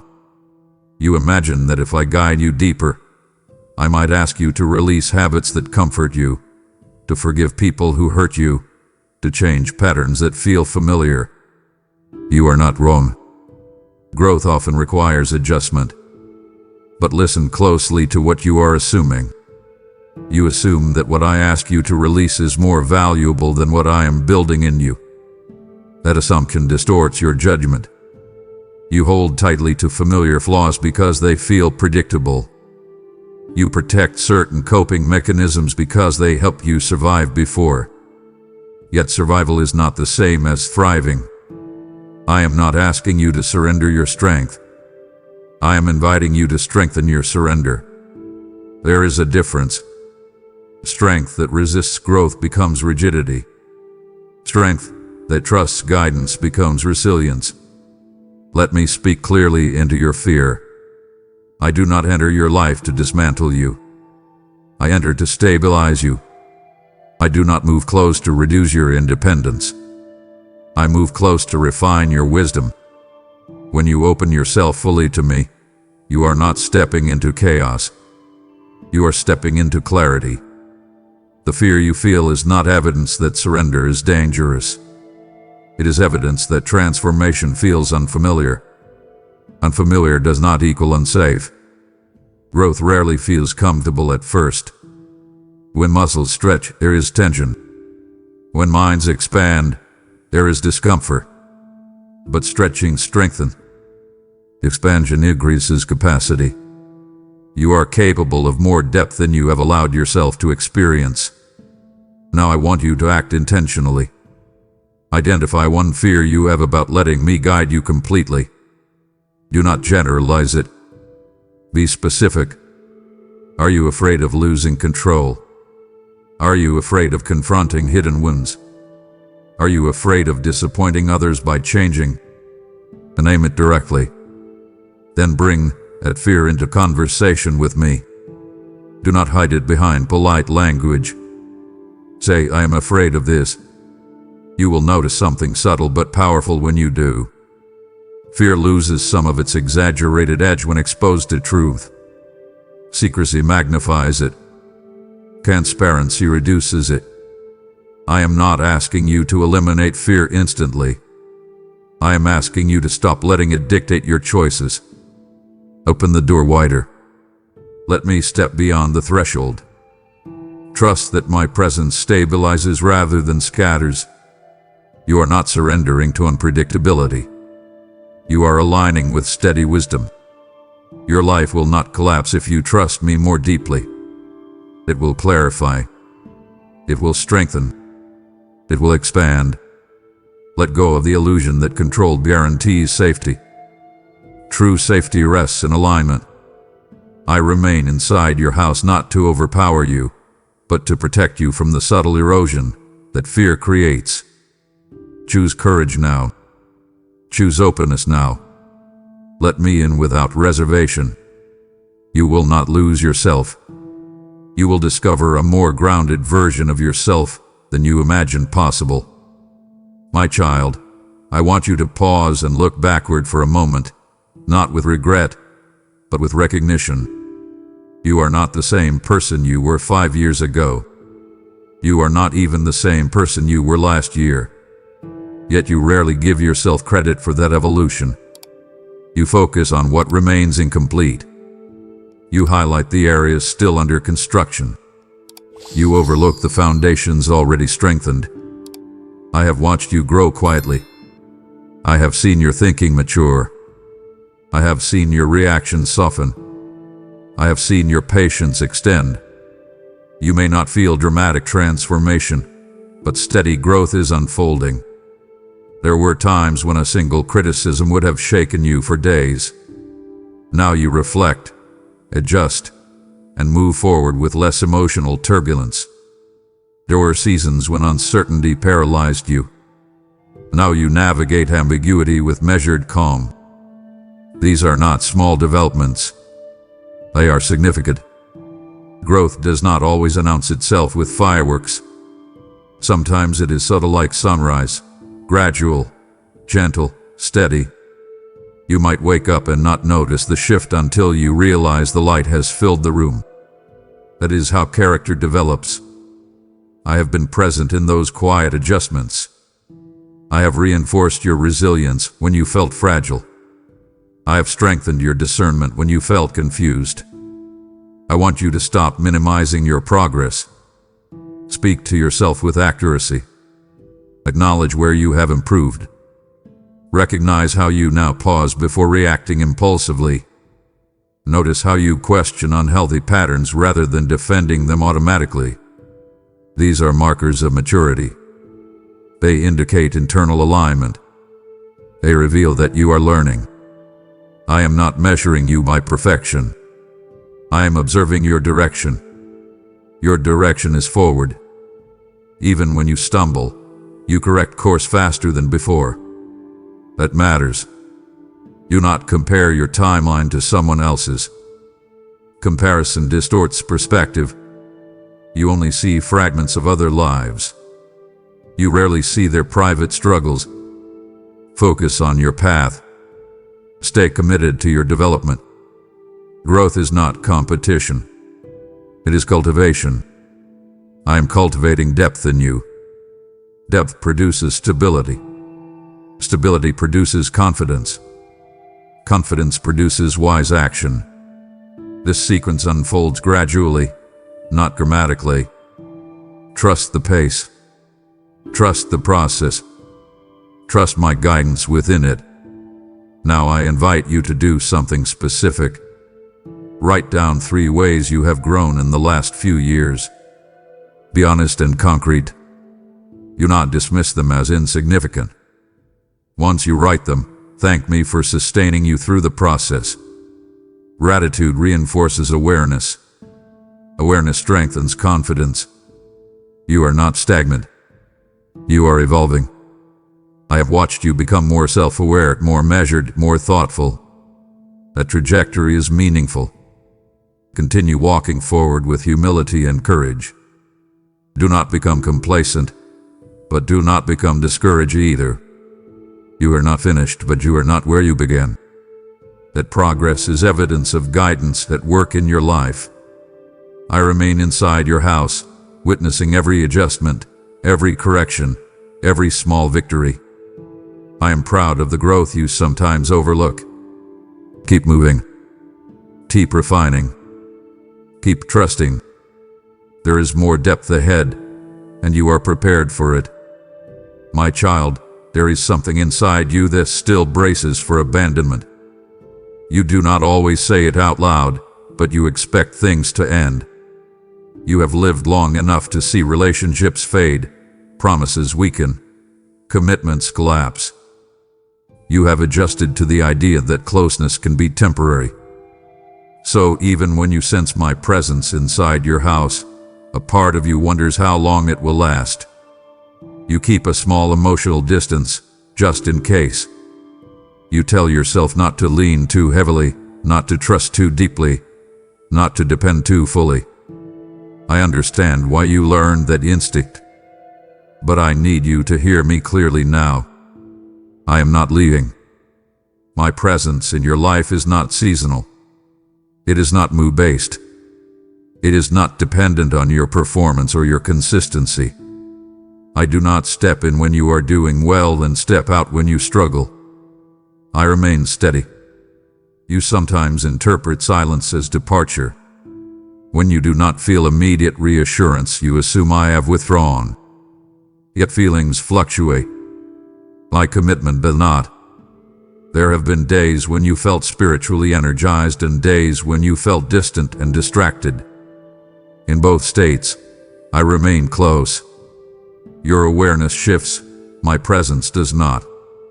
That distinction matters. You measure nearness by sensation.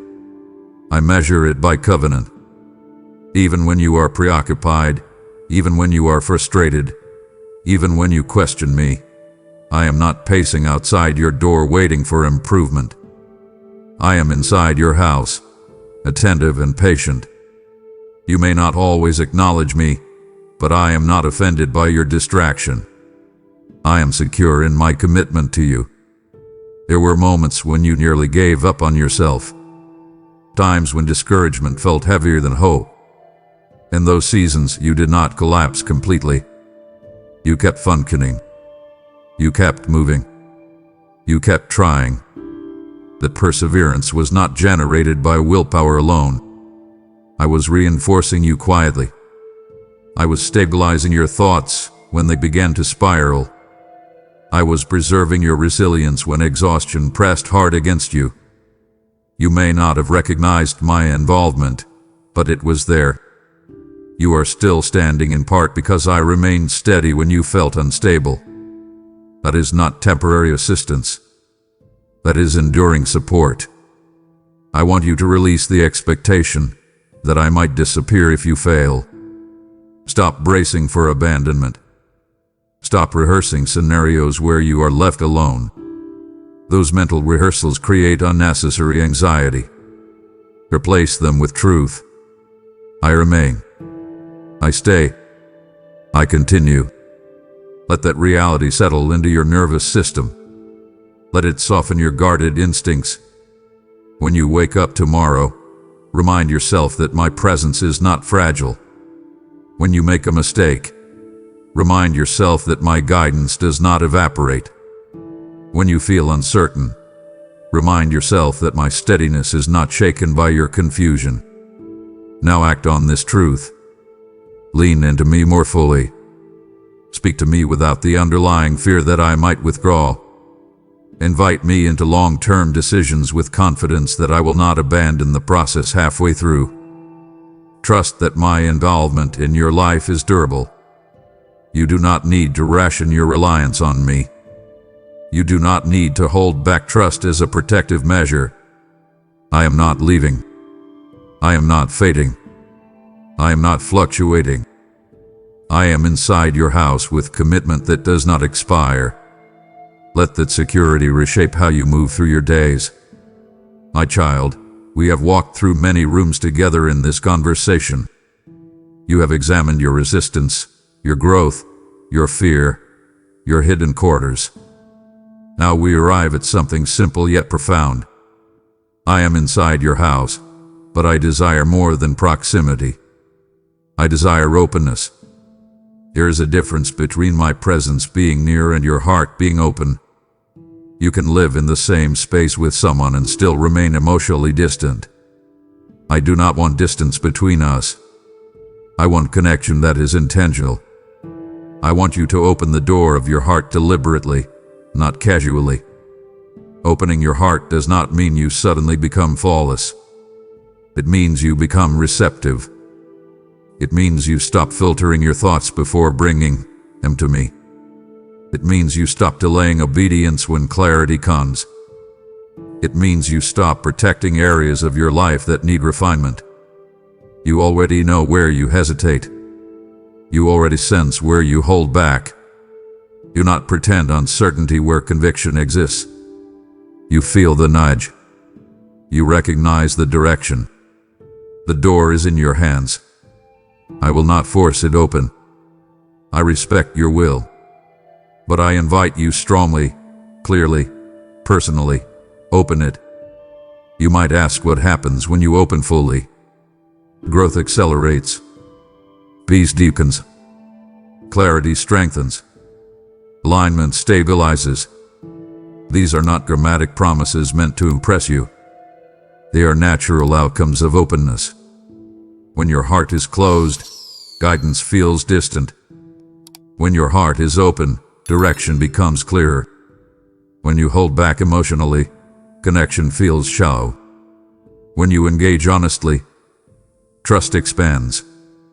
This is relational reality, not abstract theology. You have experienced it in human relationships. The same principle applies here. Openness builds depth. I want you to practice this intentionally. Right now, speak aloud one area of your life where you have been partially closed. Acknowledge it. Then say, I am opening this to you. Do not overcomplicate it. Do not dramatize it. Keep it simple and sincere. That act signals willingness. Willingness invites guidance.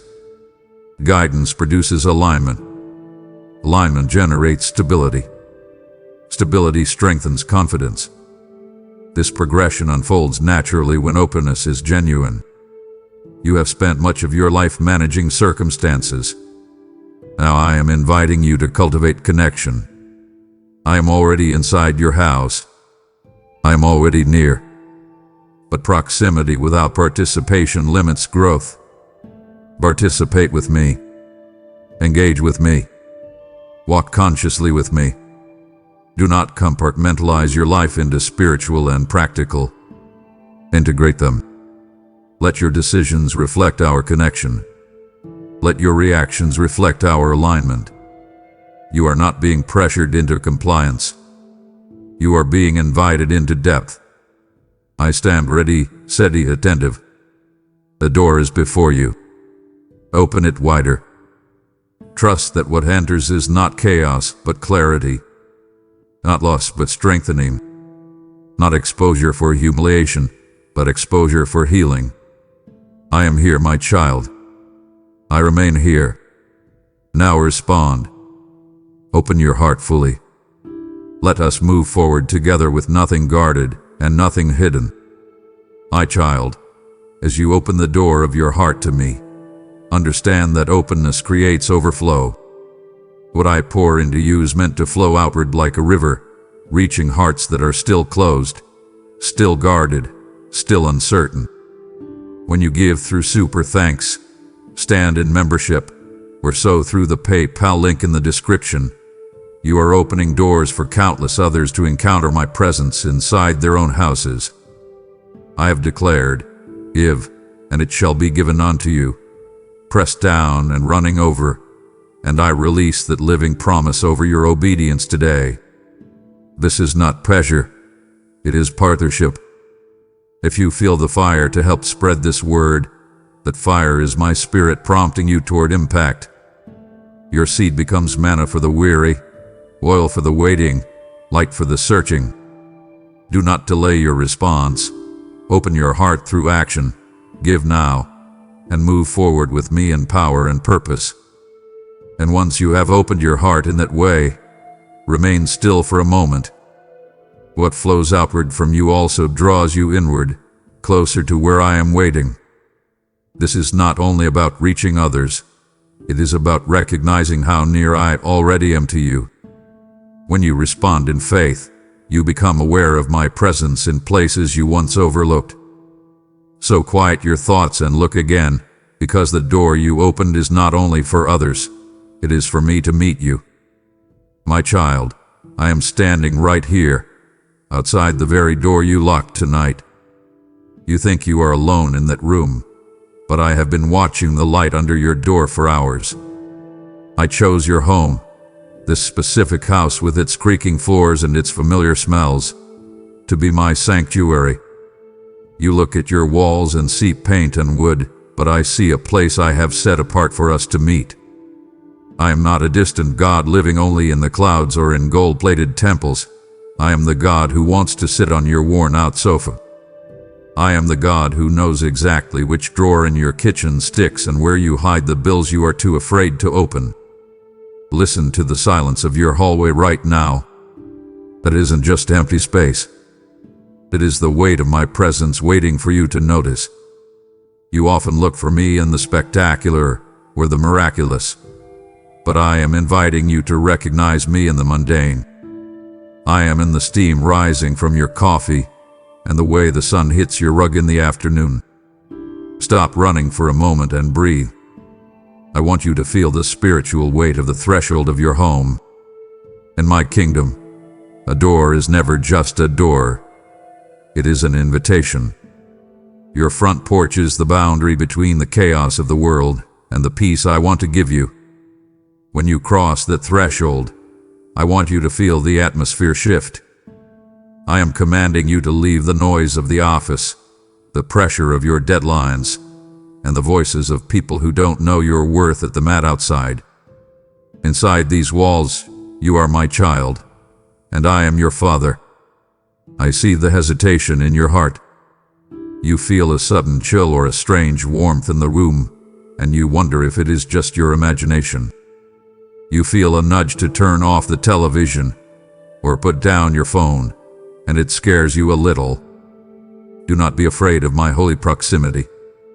I know you feel unworthy. I know you look at the mess on the counter or the deeper mess in your soul and think, not yet. I need to clean up first.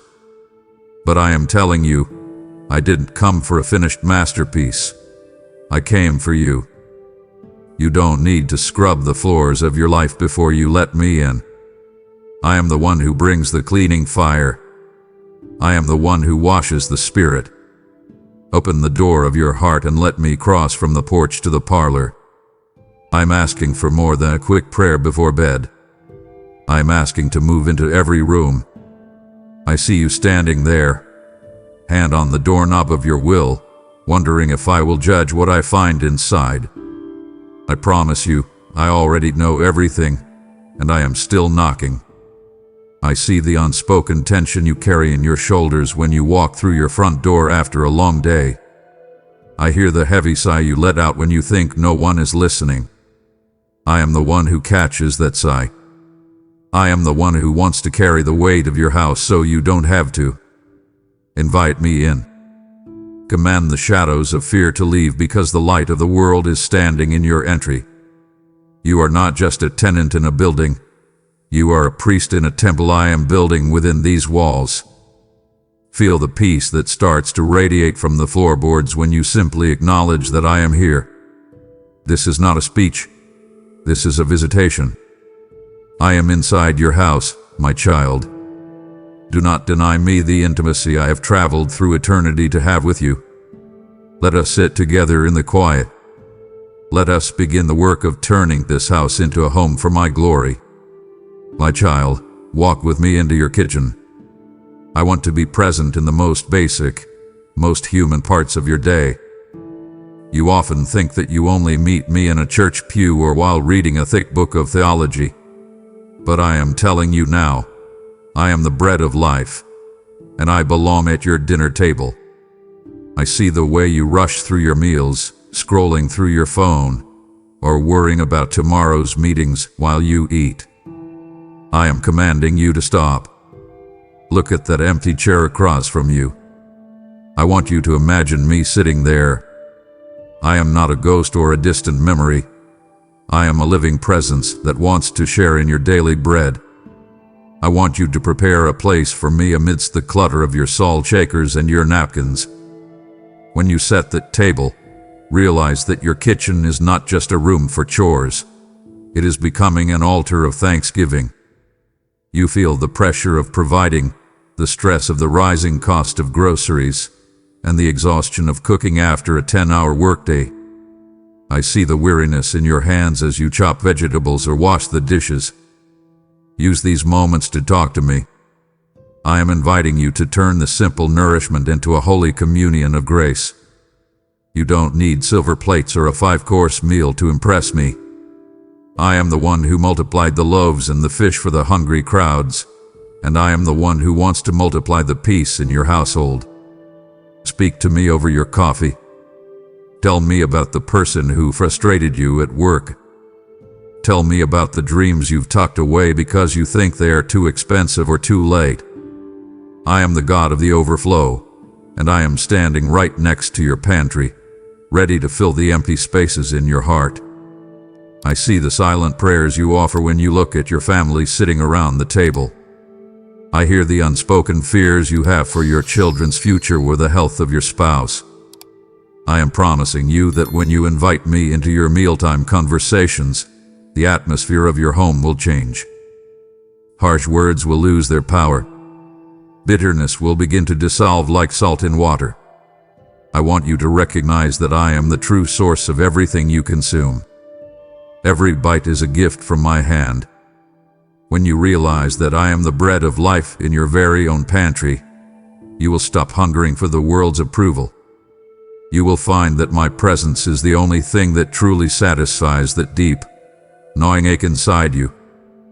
Pause now and look at your table. It is the center of your domestic life. It is where memories are made and where burdens are shared. I am calling you to reclaim this space for my glory. Stop treating your meals as a mechanical necessity and start seeing them as a sacred encounter. I will give you the wisdom to speak life to your loved ones. I will provide the hidden manna of my spirit to sustain you when your bank account is low. You are my guest, and I am your host. Let us eat together in peace. I am here, and I am staying for the feast of your life. My beloved, let us walk together into the hallways of your heart and the corners of your home that you keep locked. You have spent years trying to hide certain shadows from the world, and perhaps you've even tried to hide them from me. You think that if I saw the dust of your past regrets or the cobwebs of your shame, I would turn away in disgust. But I am telling you, I am the light of the world, and I do not fear the dark. I am moving through your house right now with my holy fire, not to consume you, but to cleanse you. I am sweeping away the heavy layers of guilt that have settled on your soul like old dust. I see that closet where you've tucked away your failures, the secret addictions, the words you wish you could take back, and the trauma that still makes your heart race in the middle of the night. I am commanding you to give me the keys to those locked doors. Do not deny me access to your pain. No closet in your house is too cluttered for my cleansing hand. I am not overwhelmed by your mess. I am the God who stepped into the chaos of the void and spoke light into existence, and I am doing the same for you right now. I am bringing my warmth to the cold, neglected places of your heart where you have felt frozen for years. Feel my glory beginning to fill the hallway of your mind. Can you sense the shift? The shadows of isolation are retreating because I am standing in the center of the room. You have felt so alone in your struggle, thinking no one could understand the weight you carry, but I have been in the shadows with you all along, waiting for you to turn toward the light. I am promising you a peace that passes all understanding, but that peace requires honesty. You cannot have my comfort while you are still trying to manage your own cover-up. Let me handle the dirt of your life. I am replacing your old garments of heaviness with a robe of praise. I am scrubbing the stains of not being enough from the walls of your identity. You are my masterpiece, and I am restoring the original beauty I intended for you before the world broke your spirit. When my light shines into your darkest corner, it doesn't just reveal the problem, it provides the cure. I am the healing oil that soothes the cracks in your soul. Look around you. The rooms of your life are becoming radiant. The hallways that used to feel narrow and suffocating are opening up with the breath of my spirit. I am your Father, and I love you too much to let you live in the dark. I am calling you to walk in the light as I am in the light. This is not just a cleaning, it is a consecration. Your past no longer has a place to hide because my love has filled every square inch of your dwelling. Breathe in my presence. The air is clear now. The darkness is passing away, and the true light is already shining. Trust me to keep the light on. I will never leave you in the shadows again. My child, come and sit with me in your living room. This is the place where you seek rest, yet so often, it is the place where the world's noise is the loudest. I see you sitting on that couch, overwhelmed by the flicker of the screen and the endless stream of bad news and comparison. I see the way you try to numb the stress of your day with entertainment that leaves you feeling more empty than before. I am inviting you to make this place of rest a place of my revelation. I am calling you to choose my presence over the distractions that steal your time and your peace. Reclaim the center of your home for my purposes. I want this room to be a sanctuary where my voice is the most important sound you hear. I want you to imagine my spirit hovering over your family gatherings in this room. Every time you laugh together, every time you comfort one another, you are reflecting the love of my heavenly family. I am in the midst of your relationships. I see the unspoken tensions between you and your partner, or the distance growing between you and your children. I am commanding you to invite me into the center of those gaps. Let me be the bridge. When you sit in silence in this room, you not fear the quiet. In that silence, I am speaking. I am whispering the solutions to the problems you've been losing sleep over. I am turning your couch into a seat of prayer, a place where you can lay your head back and simply be my child. You don't have to perform for me here. You don't have to be the strong one, the provider, or the fixer. You can just be. I am the one who upholds the universe, so surely I can uphold your household. I am promising you that as you dedicate this room to me, it will become a portal for my glory. When visitors enter your home, they will feel a peace they cannot explain. They will sense a warmth that doesn't come from a heater, but from the fire of my spirit. I am removing the spirit of heaviness that has sat like a weight on your furniture. I am replacing it with an atmosphere of joy and expectation. Look at the walls of this room.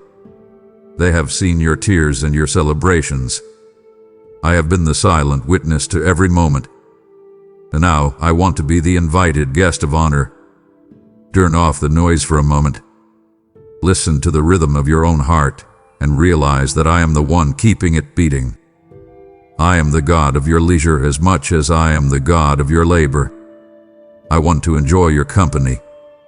I want to show you things you've never seen before, visions of your future, strategies for your success, and a deep sense of belonging that the world can never give you. You are home now, and I am here with you. This is our sanctuary. My precious one, the day is over, and the house is finally still. I want you to feel my presence at the foot of your bed as you prepare to sleep. You often lie there with your mind racing, replaying the mistakes of the day or dreading the challenges of tomorrow. You feel the weight of your responsibilities pressing down on your chest like a heavy blanket. I am commanding those intrusive thoughts to be still. I am the God who neither slumbers nor sleeps, which means you don't have to stay awake to watch over your life. I have taken the night shift. I am guarding your mind and your dreams from the whispers of the enemy who wants to steal your peace in the dark. I am inviting you to release every burden into my capable hands. Imagine yourself physically handing me the unpaid bills, the broken relationships, the health concerns, and the workplace drama. I am big enough to hold them all. I am the one who restores your soul in the quiet of the midnight hour. While your body rests, my spirit is working. I am repairing the cells in your body. I am untangling the knots in your emotions. I am the shepherd who leads you beside still waters, even when you are lying in the middle of a city. You are safe here. My angels have formed a perimeter around your house, and nothing can cross that line without my permission. I see the tears you shed into your pillow when you think you're being forgotten. I hear the why that you're too tired to even speak out loud. I am promising you that my mercies are new every single morning. I am literally leaving fresh mercies by your bedside for you to wake up to. You don't have to carry today's failures into tomorrow. Tomorrow is a clean slate, written by my hand. I am the one who gives you songs in the night. When you wake up in the middle of the night feeling anxious, do not reach for your phone. Reach for me. Speak my name in the dark.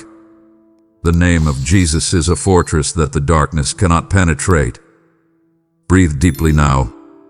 Let the tension leave your jaw and your shoulders. I am wrapping my love around you like a cocoon.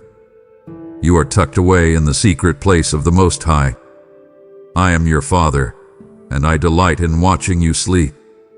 I am orchestrating your breakthrough while you are unconscious. I am moving hearts and opening doors while you dream. Trust my sovereignty over your roof and your rafters. Sleep now, my child. I am right here. I will be the first thing you sense when the sun rises. You are deeply loved, and you are never, ever alone. My child, do not turn away now, for my heart is open, and the most vital revelations of your transformation are still held within my breath. It would grieve my spirit to see you walk away when we are standing on the very precipice of your breakthrough. I have led you through the entryway and into your rest, but if you stop now, you leave me standing alone in the hallways of your life, holding the keys to the healing you have begged for. Stay with me a little longer. Do not disappoint the love that has pursued you through every shadow of your past. Your soul is finally beginning to breathe. Do not stifle it by retreating into the noise of the world before our conversation is complete. My child, do you realize that the very wood and stone of this house have become witnesses to our relationship? Every whispered plea you have ever made in the shower, every desperate cry you've let out in the garage, and every quiet thank you you've muttered while doing laundry, none of it has been lost. I have recorded every single word in my book of life. Your house is saturated with the echoes of your faith. I see the way you have struggled to keep believing when things got hard. I see the times you knelt on the floor because you were too weak to stand. I am telling you, those secret petitions are my greatest delight. They are more precious to me than the loudest songs in a cathedral because they are real. I am inviting you to turn these private walls into a fortress of faith. When you dedicate your home to my service, you are marking this territory as kingdom ground. The enemy knows when a house belongs to me.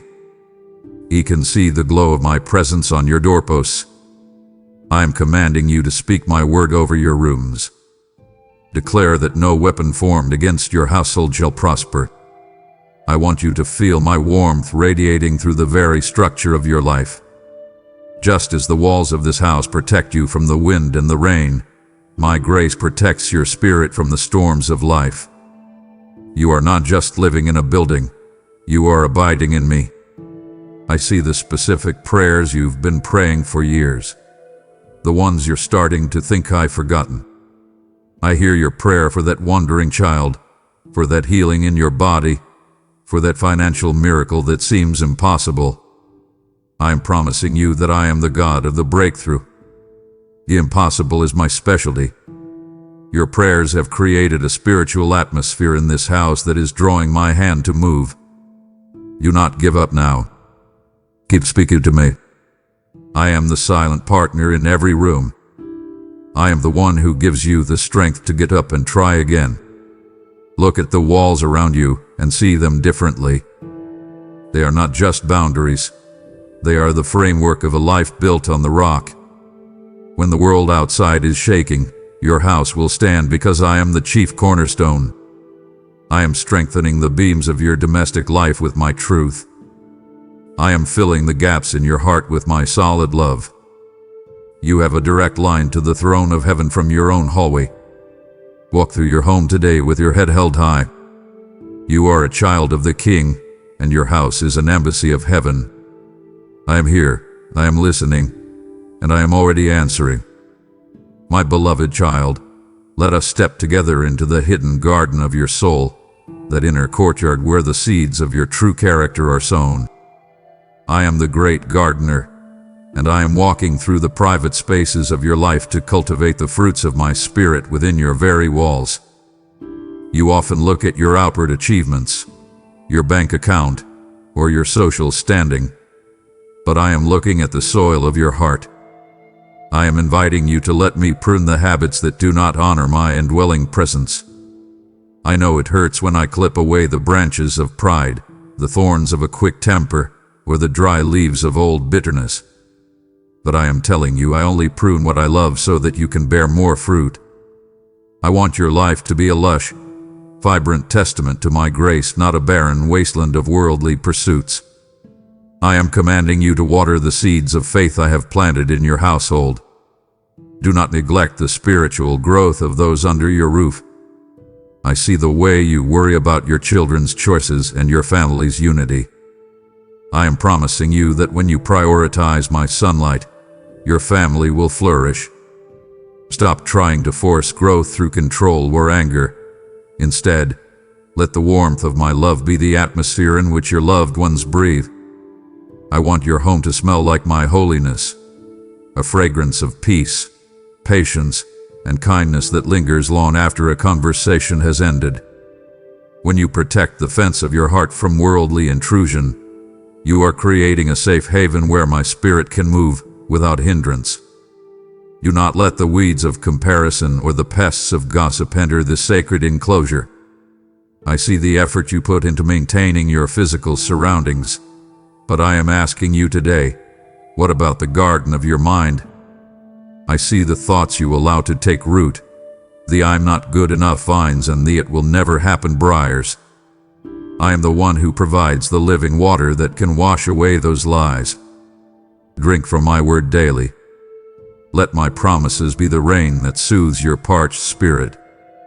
I am moving through your inner courtyard right now, pulling up the deep-rooted resentments you've held onto since childhood. I am replacing them with the flowers of forgiveness.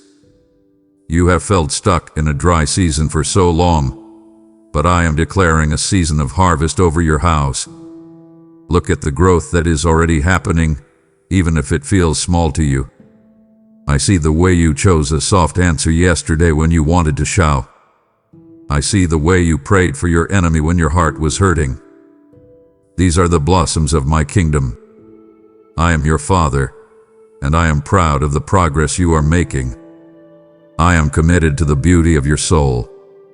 I will not stop tending to you until you reflect my glory in every petal of your personality. Walk with me in the cool of the day, here in the privacy of your own home, and let us enjoy the garden we are building together. You are my planting, the work of my hands, that I may be glorified. My child, I am looking deep beneath the surface of your life, down into the foundation where no one else can see. I see the cracks that have formed over the years, fractures caused by generational struggles, by the mistakes of your fathers, and by the heavy weights you've had to carry alone.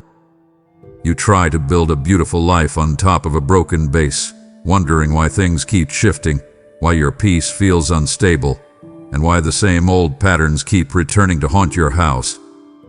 I am the master builder, and I am here today to repair the foundation of your soul. I am strengthening the beams of your home with the solid truth of my word. I am the chief cornerstone of your domestic life, and when you build on me, you are building on a rock that cannot be moved. I am commanding you to confront the trespasses that happened under your roof, both past and present. I know there is pain associated with those walls. I hear the echoes of arguments and the silence of cold shoulders. I am inviting you to let my forgiveness flow through the very structural integrity of your peace. You cannot move forward into the new thing I am doing while you are still tethered to the cracks of yesterday. I'm sealing those gaps with my grace. I am healing the generational curses of addiction, poverty, and divorce that have tried to claim your family line. I am declaring that the buck stops with you, because I am inside your house, The foundation is being renewed. You are not destined to repeat the failures of those who came before you. I see the fear in your eyes when the storms of life begin to howl. You wonder if your house, your marriage, your mental health, your finances will collapse under the pressure. I am promising you that a house built on my commandments will withstand any earthly storm. I am the one who holds the beams in place. I am the one who reinforces your spirit when the winds of trial blow. Stop trying to patch the holes with the world's quick fixes. Money, status, and human approval are like sand. They wash away when the tide rises. But my love is concrete. My faithfulness is an unbreakable pillar. I am calling you to surrender the blueprints of your life to me. Let me be the architect of your future. Pause and feel the stability I am bringing to your heart right now. The shaking is stopping. The instability is being replaced by a firm confidence that I am in control. You don't have to live in fear of the floor falling out from under you anymore. I have anchored you in eternity. I am repairing the fractures in your identity, showing you that you are not broken. You are simply under renovation. I am making you stronger in the broken places. Your house will not only stand, it will be a place of refuge for others who are searching for a solid ground. Trust the work I am doing in the deep, dark places of your history. I am building something that will last forever. My child, come and sit with me in the quiet space where you think, where you plan, and where you work. Whether it is a formal office, a corner of your bedroom, or just the kitchen table where you pay your bills, this is your study, and I am the silent partner in all your labor.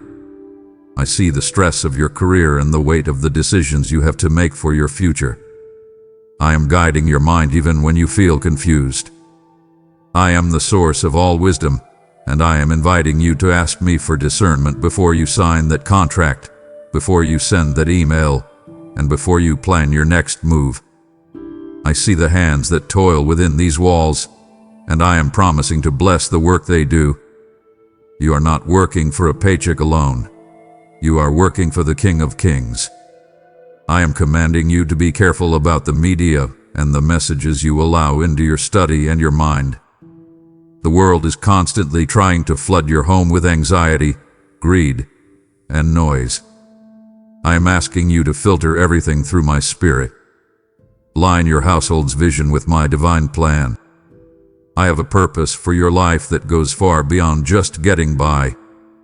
I have placed hidden manna in your daily learning, lessons of character and endurance that are preparing you for the promotion I have in store. Stop looking at your work as a burden and start seeing it as a mission field.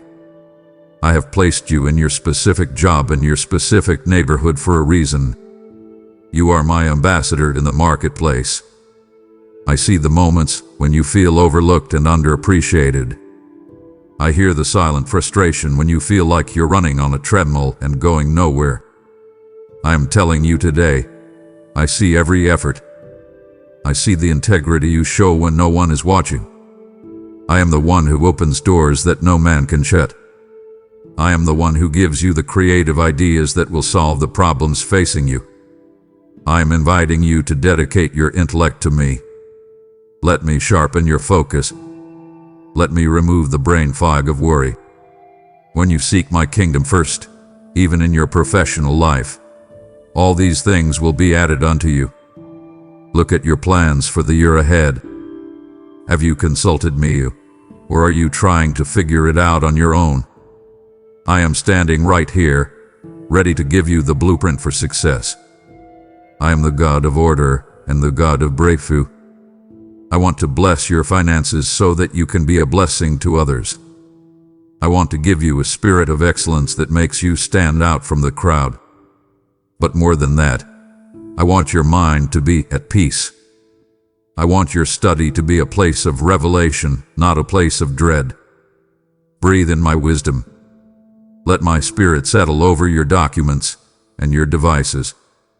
You are brilliant because you are made in my image. Let us work together today.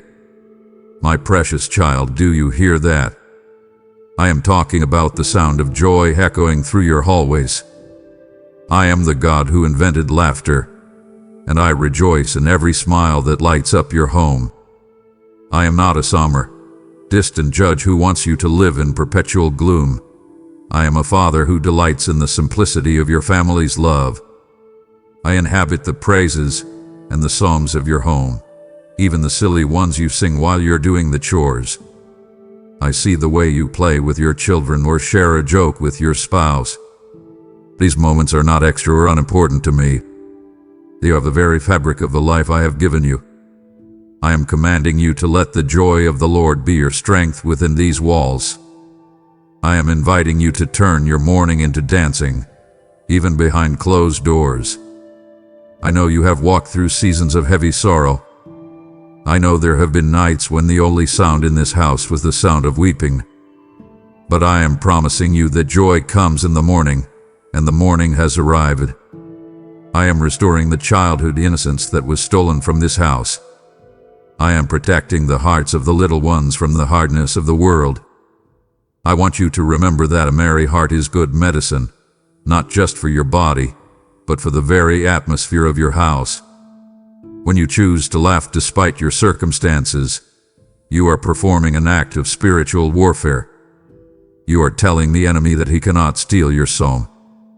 I see the way you try to be so serious all the time, thinking that being spiritual means being stern. I am telling you, my spirit brings liberty and light. I love it when you are real with me.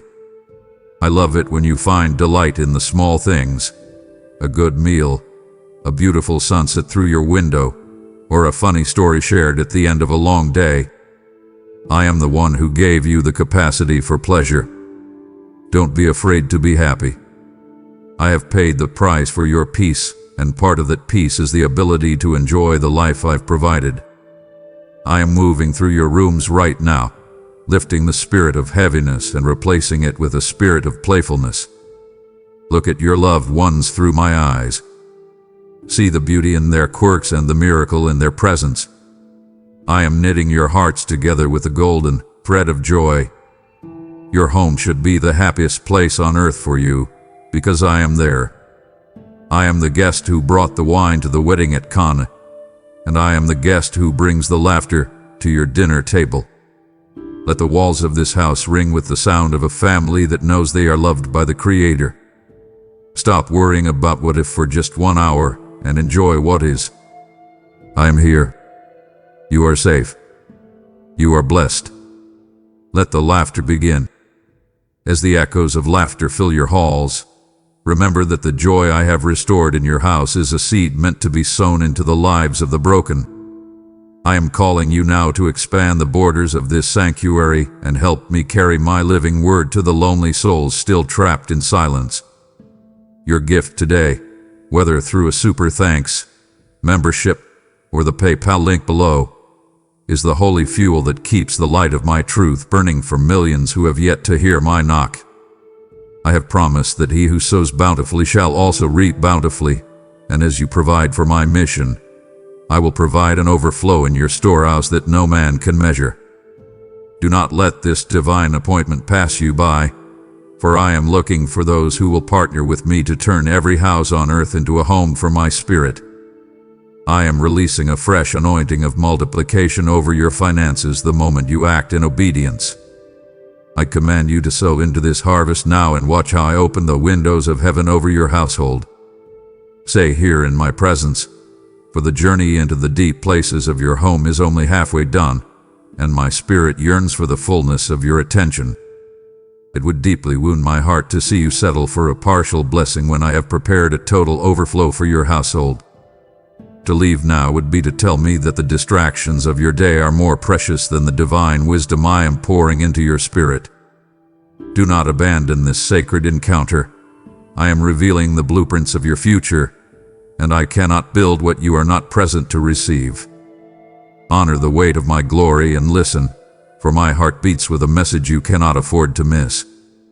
My child, have you realized that you have been entertaining me in your home without even knowing it?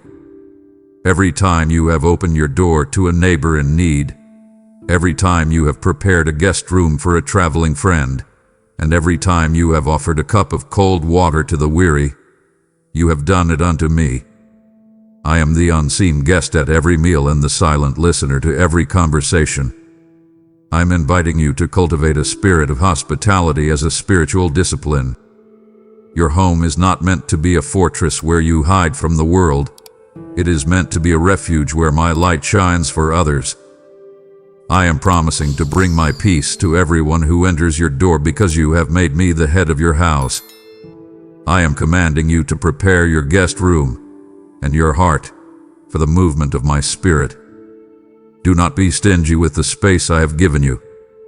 When you make room for others, you are making room for me to work miracles. I see the way you sometimes feel protective of your privacy and your me time. I understand your need for rest, but I am asking you to see your home as a tool for the kingdom. There are lonely souls who need the warmth of your kitchen. There are broken people who need to see how a family under my grace operates. I am the one who will give you the energy and the resources to be generous. You will find that the more you give, the more I pour back into your own pantry. I see the awareness growing in you, the realization of my constant companionship. You are learning to live with the consciousness that I am always there. This is what it means to abide. It is not a religious ritual. It is a lifestyle of welcome. I want you to feel the blessing that comes when you say yes to my prompts to reach out. I am the God of the stranger and the God of the friend. I am breaking the spirit of selfishness that tries to lock the world out. I am turning your house into a city on a hill that cannot be hidden. When people walk across your threshold, they should feel a weight lift off their shoulders. They should sense that there is something different about this place. That something is me. Look at your front door. It is a portal for my grace. I am asking you to be my hands and my feet within your own neighborhood.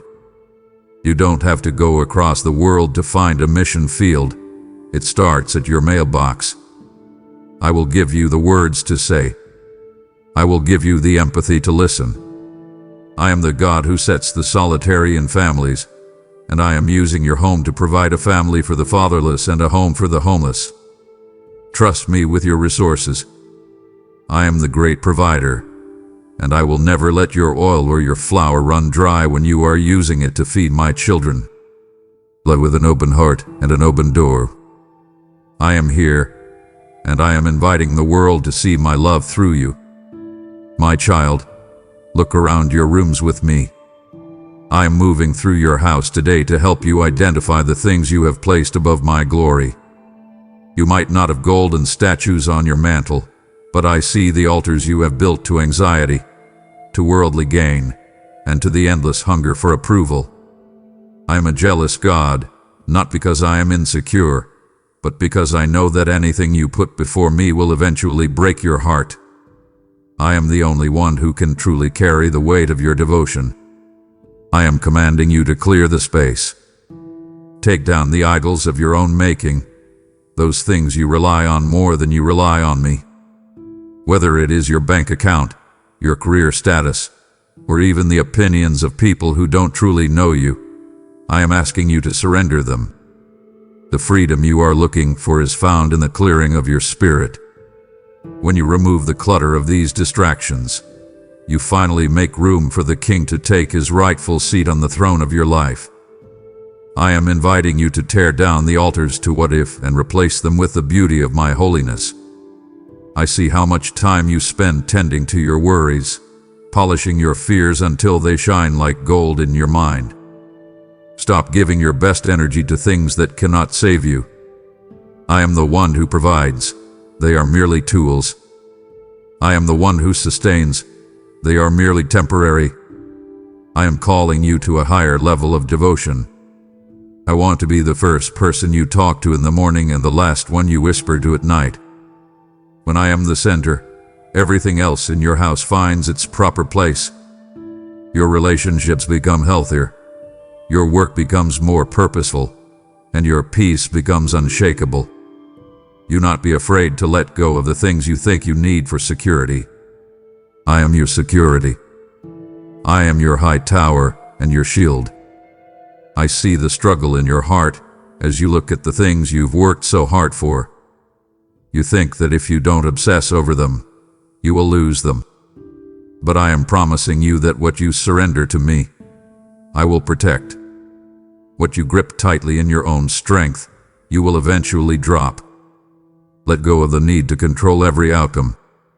I am the God who manages the universe. I can certainly manage your household. I am replacing the frantic energy of your striving with the rhythmic grace of my spirit. I want you to walk through your hallways and feel a lightness of soul because you are no longer carrying the weight of false gods. You are ensuring that I am the only God honored in this dwelling, and in that honor, there is a massive outpouring of blessing that the world cannot provide. Pause right now. Scan your living space and your mental space. What is taking up the most room? What is the first thing you think about when you wake up? If it isn't me, I am gently asking you to move it to the side. I am not asking for a piece of your life. I am asking for the whole house. I want to be in the foundation, the walls, and the roof. When I am your all in all, the idols lose their luster. You will find that the things you once thought were essential are actually quite small compared to the vastness of my love. I am your Father, and I want you to be free. Clear the shelf, my child. Let me fill the void with my radiant, life-giving presence. My child, walk to your front door with me. I want you to see this entrance through my eyes. This is not just a piece of wood or a metal frame. It is a portal that marks your home as the property of the kingdom of heaven. I am commanding you to mark your doorposts with the oil of my spirit. When you dedicate your home to me, you are putting the world and the enemy on notice. You are declaring, as for me and my house, we will serve the Lord. This is not just a nice sentiment for a wall plaque. It is a spiritual decree that carries weight in the heavens.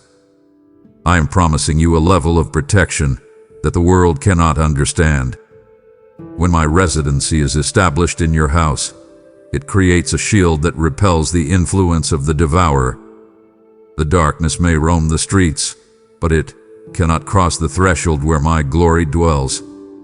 I am inviting you to live with the security of knowing you are hidden within the shadow of the Almighty. I see the anxiety you feel when you hear about the dangers in the world or the instability of the times. I am telling you now, your house is an embassy of my kingdom. My angels are stationed at your front gate and your back window. You don't have to live in a state of hypervigilance, checking the locks 100 times, because I am the one who keeps watch over the city. When you recognize the seal of my spirit on your life, you can walk with a different kind of confidence. You are not a victim of circumstance. You are a resident of my grace. I am the one who rebukes the thief and the liar on your behalf. I see the times you felt vulnerable, like your life was wide open to the attacks of others or the cruelty of fate. I am here to tell you that those days are over. I am reinforcing your boundaries. I am teaching you how to speak my word over your family so that no weapon formed against you can prosper. Your home is a fortress of faith. When you pray in your hallway, you are reinforcing the walls. When you worship in your kitchen, you are strengthening the roof. I want you to feel the spiritual weight of my presence every time you turn your key in the lock. You are entering a sanctuary. This is a place where my peace is the law of the land. Stop and visualize the blood of the Lamb over your door today. It is a sign of my covenant with you. I am the God who passed over the houses in Egypt, and I am the God who preserves you today. I am asking you to be bold in your identity as my child.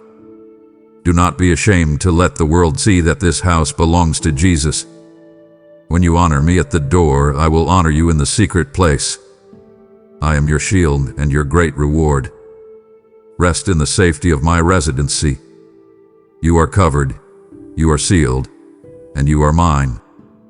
My beloved, let us walk through the rooms of your past. I know that as you walk through this house, or even as you think about the homes you've lived in before, you see more than just furniture. You see memories. And for you, some of those memories are heavy. I see the corners of the rooms where you sat in silence after a devastating phone call. I see the hallways where you paced in anger, or the bedrooms where you cried until you had no tears left. I am here to heal the pain of what happened in these rooms years ago. I am not just the God of your future. I am the God of your history. I am sanctifying your family line right now, going back through the generations to heal the traumas that have been passed down like unwanted heirlooms. I am commanding you to stop letting your past trauma dictate the atmosphere of your present. I am turning those old wounds into a testimony of my restoration. I see the ghosts of regret that try to follow you from room to room. I am casting them out. I am reclaiming the joy of moments you thought were lost forever. I am showing you that even in your darkest seasons my hand was moving. You might have felt abandoned in that living room 10 years ago, but I was there, collecting your tears. You might have felt like a failure in your career 5 years ago, but I was already writing the chapter of your comeback. I am inviting you to see my hand in every season of your home's life. Nothing was wasted. Every trial was a stone used to build the character you have today. I am promising to write better chapters for you in the years to come. I am the master author, and I am not finished with your story. I see the parts of your memory that you've tried to block out because they are too painful to revisit. Give them to me. Let my love wash over those scenes until the sting is gone. I am replacing the what could have been with the beauty of what I am doing now. I am reclaiming your house from the spirit of grief and replacing it with the oil of joy. Your history is not a prison. It is a schoolroom where I have taught you my faithfulness. You can look at those old walls now and see them not as witnesses to your pain, but as monuments to my deliverance. Breathe in the fresh air of my forgiveness. I am forgiving you for the mistakes you made under this roof, and I am giving you the power to forgive those who hurt you here. The atmosphere is clearing. A weight is lifting. I am the God who makes all things new, and that includes your memories. From this moment on, when you look back, you will see my light shining through the cracks of your past. You will see that I was always there, working for your good. Trust me with your history, my child. I have already redeemed it. My child, stay with me for a moment in the hallway. I want to speak to you about something that is often misunderstood, the discipline of my love. Because I am inside your house, I am not just here to comfort you. I am here to correct you. I love you too much to let you stay as you are. I see the things you do when no one is watching, the shortcuts you take with your integrity, the harsh thoughts you harbor, the way you speak when you think your words don't matter. I am inviting you to understand that my love brings a gentle accountability. My rod and staff are not meant to hurt you. They are meant to guide you, to keep you on the path of life. I am creating a culture of holiness in your private life that matches the person you pretend to be in public. I am commanding you to be the same person at home as you are in church or in the world. I am calling you to a life of integrity. I see the tension that arises when you are stressed, and the way you sometimes take it out on the people closest to you. I am whispering to you in those moments, be still. Reflect my heart. I am refining your character in the heat of your daily trials. Every time you choose patience over a sharp retort, you are growing. Every time you choose to be honest when a lie would be easier, you are strengthening your spirit. I am the eye that sees in the dark, and I am looking for a heart that is completely mine. I am promising you that as you submit to my discipline, you will find a level of power and authority you've never known before. I see the silent battles you fight with your own ego and your own desires. I hear the excuses you make for the habits that keep you in bondage. I'm here to help you break them. I am not a harsh taskmaster. I am a loving parent. When I point out an area of your life that needs to change, it is because I see the blessing that is being blocked by that behavior. I am inviting you to walk uprightly before me in your hallway. Let your private thoughts be a sweet-smelling sacrifice to me. When your home is a place of integrity, it becomes a place of immense spiritual power. The enemy cannot find a foothold in a house where truth is lived out in the small things. Look at your reflection in the mirror today. I don't see your flaws. I see your potential. I see the person I created you to be, bold, pure, and full of light. I am working in you to will and to do of my good pleasure. Do not resent my correction. It is the highest form of my affection. I am investing in you. I am building a leader, a pillar, and a saint within these walls. Let my spirit teach you how to live. Let my word be the standard for your household. You are my child, and I am proud of the way you are learning to walk.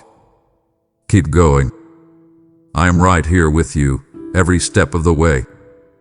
I implore you, my beloved, do not break our connection now, for the fire of my holiness is just beginning to refine the gold within your heart. It brings a profound sadness to my spirit when my children listen only until they are comfortable, ignoring the deeper call to the glory that awaits in the secret place. To stop now is to reject the hand I have extended to pull you out of your isolation and into my eternal fellowship. Your history is being redeemed and your walls are being strengthened. Stay with me so that the work does not remain unfinished. Do not let the enemy whisper that you have heard enough, for the most powerful declarations of my protection are yet to be spoken over your life. My precious child, I want to speak to your heart in the moments when the house feels too quiet.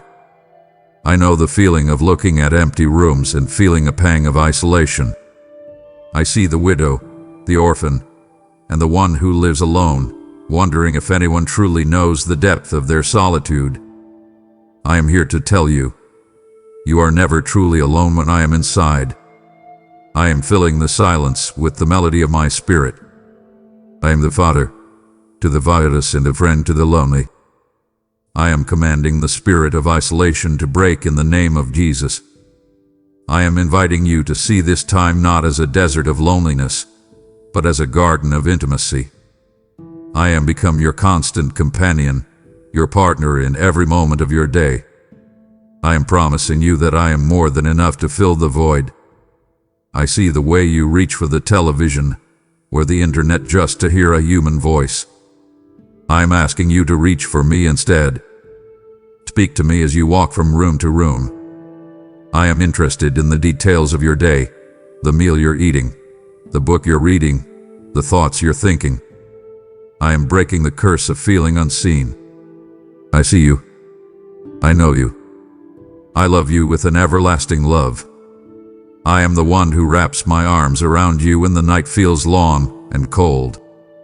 I am the warmth in your embrace and the peace in your heart.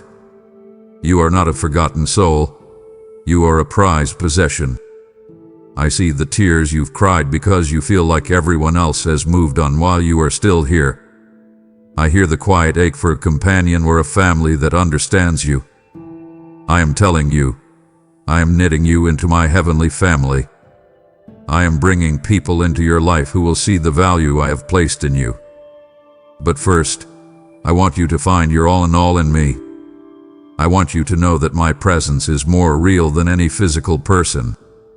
I am the God who inhabits eternity, and yet I have chosen to inhabit your small house.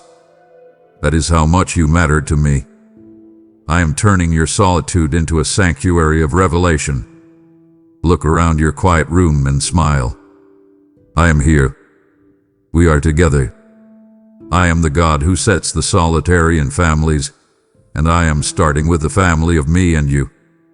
I am pouring my love into your heart until it overflows. so that even when you are alone, you feel full. I am the one who comforts you as a mother comforts her child. I am the one who stands by you as a faithful brother. Do not let the lies of the enemy tell you that you are abandoned. You are the most attended to person on the planet because the King of Glory is your roommate. Breathe in my fellowship. Let my joy be your company. We have so much to talk about, my child. My child, look at the rooms around you not as things you own, but as a sacred trust I have placed in your hands. I am the creator of all things, and the very roof over your head is a gift from my bounty. I am inviting you to realize that everything you possess, from the carpet under your feet to the dishes in your sink, is property of the kingdom. I want you to begin caring for your home as if it were a temple of my Holy Spirit, because in truth, it is. There is a deep spiritual significance in order and cleanliness that the world often ignores. I am commanding you to see that your physical environment directly affects your spiritual state.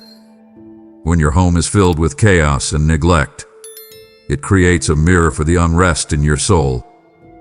But when you honor me by being a faithful steward of the little things, you create a landing strip for my greater blessings. I am inviting you to use your resources to further my work right from your living room. Do not think that you have to be in a pulpit to serve me. Your hospitality, the way you maintain your garden, and the way you manage your finances are all acts of worship. I see the way you sometimes feel burdened by the maintenance of your house. I hear your complaints about the repairs that need to be made or the chores that never end. I am asking you to shift your perspective. Every time you clean a window, you are clearing a space for my light to shine through. Every time you fix a broken door, you are declaring that restoration is the law of your household. I am the God of the details, and I am watching how you handle the small property I've given you to see if you are ready for the cities I want to give you in the Spirit. I am promising you that as you treat your home as my sanctuary, I will provide the means to sustain it. I see your bank account, and I know the bills that keep you up at night. I am the great provider, and I will not let my temple fall into ruin. But I am looking for a heart that says, Lord, this isn't my house, it's yours. How do you want me to use it today? When you live as a steward rather than an owner, the pressure of having enough disappears. It becomes my responsibility to provide the resources, and your responsibility to manage them with excellence. I am breaking the spirit of greed and the spirit of lack in your life right now. I am replacing them with a spirit of abundance that starts with gratitude for what you already have. Look at your possessions through my eyes. Are they tools for my glory, or are they weights that hold you back? I am calling you to a higher level of excellence. I want your home to be the best managed house on the block, not for your pride, but for my reputation. When people see the order and the peace in your dwelling, they will ask about the master of the house. I am giving you the strength to tackle the clutter, both the physical clutter in your garage and the mental clutter in your head. I am the God of peace, and peace thrives in order. Let us walk through your house together and decide what stays and what goes. You are a manager of my wealth, and I trust you. My child, I want to talk to you about the fire in your home. I am not speaking of the furnace or the stove, but the flame of devotion that burns on the hearth of your heart.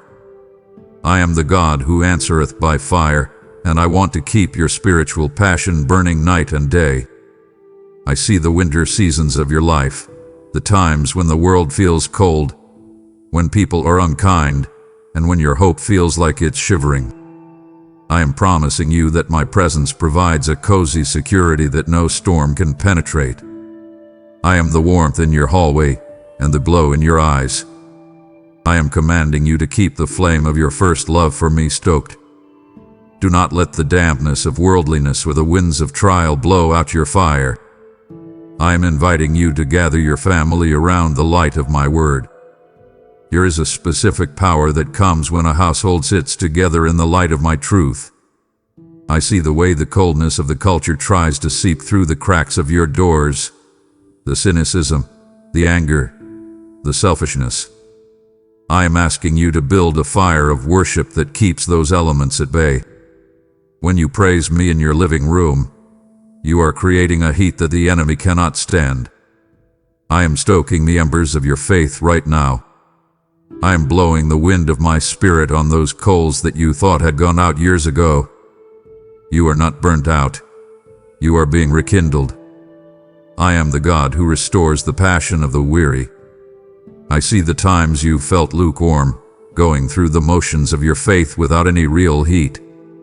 I hear the mechanical prayers and the routine thanks. I am calling you back to the fire. I want our conversation to be white-hot with intimacy. I want you to feel a burning in your chest when you think of my goodness. I am promising to be your sun and your shield. I will provide the fuel you need, the encouragement, the strength, and the community to keep your light shining bright. You are a lighthouse in your neighborhood, and a lighthouse is only useful if the fire is burning. I am clearing the soot of sin and the ash of disappointment from your life today so that the flame can rise higher. Breathe on the embers of your dreams today. I am the one who gave them to you, and I am the one who will bring them to pass. Do not let the grayness of daily chores dull your brilliance. I am the fire that does not consume, the light that guides and the heat that heals. I am wrapping my love around you like a warm blanket on a cold night. You are safe here, tucked away in the glow of my grace. Let the world be cold. Your house will be a place of eternal spring. I am the flame that never dies, and I live inside you.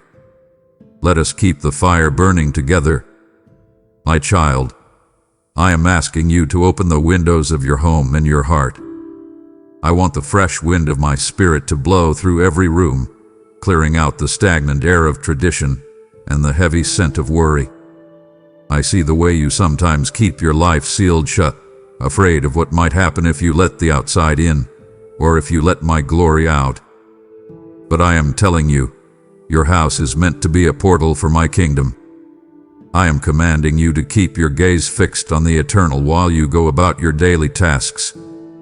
When you wash the windows of your house, think of the transparency I am bringing to your soul. I want you to live an open life before me, a life with no secrets, no hidden agendas, and no dark corners. I am inviting you to receive the rain of blessing on your roof. I am opening the windows of heaven over your household to pour out a blessing that you will not have room enough to receive. This isn't just about money, it's about an atmosphere of celestial favor. I see the way you struggle to breathe in the thin air of the world's expectations. I am bringing you the atmosphere of my kingdom, pure, life-giving, and filled with the scent of paradise. I am the God who answers the cry of the thirsty, and I am raining down my grace on your family.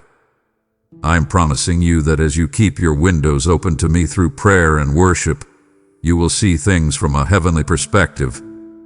You will see that your problems are small and that my power is vast.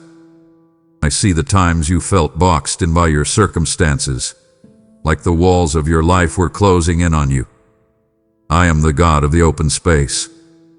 I am breaking the ceiling off your expectations. I am teaching you to breathe in the rhythm of my spirit. Do not be afraid of the wind of change.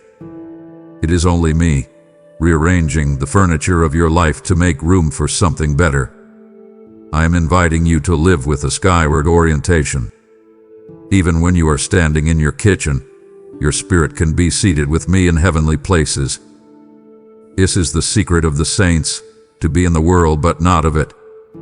I am the horizon that never ends, and I am calling you to look up. Listen to the sound of the wind outside your house. Let it remind you that I am moving. I am not a stagnant God. I am always doing a new thing. I am opening windows of opportunity for you that you haven't even thought to ask for. I am bringing fresh ideas, fresh energy, and fresh joy into your dwelling. You are a citizen of heaven residing on earth, and your home should reflect the air of your true country. Breathe deeply. The atmosphere is shifting. The stale smells of never enough are being replaced by the fragrance of my sufficiency. I am here, and the windows are wide open. Let my glory flood the house. My beloved, I am calling you to the most important room in your house, the secret place. It might be a literal closet, a corner of your bedroom, or just the silence of your heart while you drive to work. This is the altar where our deepest intimacy happens. I am the God who sees in secret, and I am telling you, I treasure the time we spend alone more than any public service you could ever perform. I am inviting you to deepen your intimacy with me. I see the tears you shed in my presence, the ones you hide from your spouse, your children, and your friends. I am the one who catches those tears in my bottle. I am the one who hears the whispers you are too afraid to say out loud. I am commanding you to make the prayer closet the engine room of your destiny.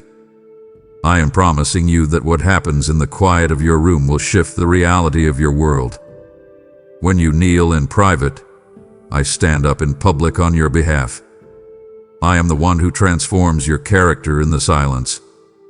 You enter that room with a heavy heart, and you emerge with a glow that the world cannot explain. I am the God of the inner chamber, and I am teaching you how to hear my whispers when the noise of the world is shut out. I see the way you sometimes feel like your prayers are just bouncing off the ceiling. I am here to tell you, I am not in the ceiling. I am in the room with you. I am sitting on the edge of your bed. I am standing by your chair. I am as close as your next breath. I see the spiritual battles you fight on your knees. I hear the way you intercede for your family, your health, and your future. I am telling you, those prayers are like incense rising to my throne. They are changing the spiritual climate of your home. I am inviting you to stay a little longer in this secret place.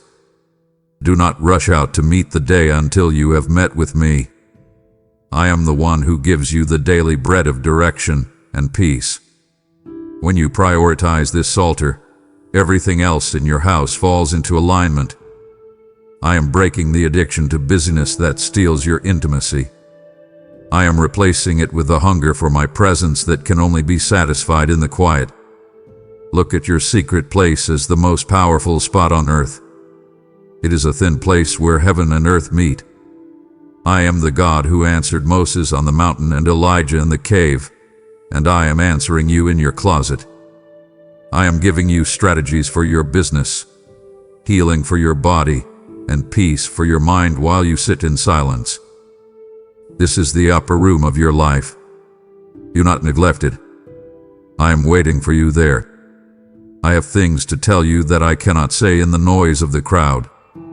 I have a love to give you that can only be felt in the stillness. Come, my child. The door is open, and I am here. Let us go into the secret place together. Now that you have found me in the stillness of your secret place, I am inviting you to let the oil of your devotion flow out to reach a world parched by despair.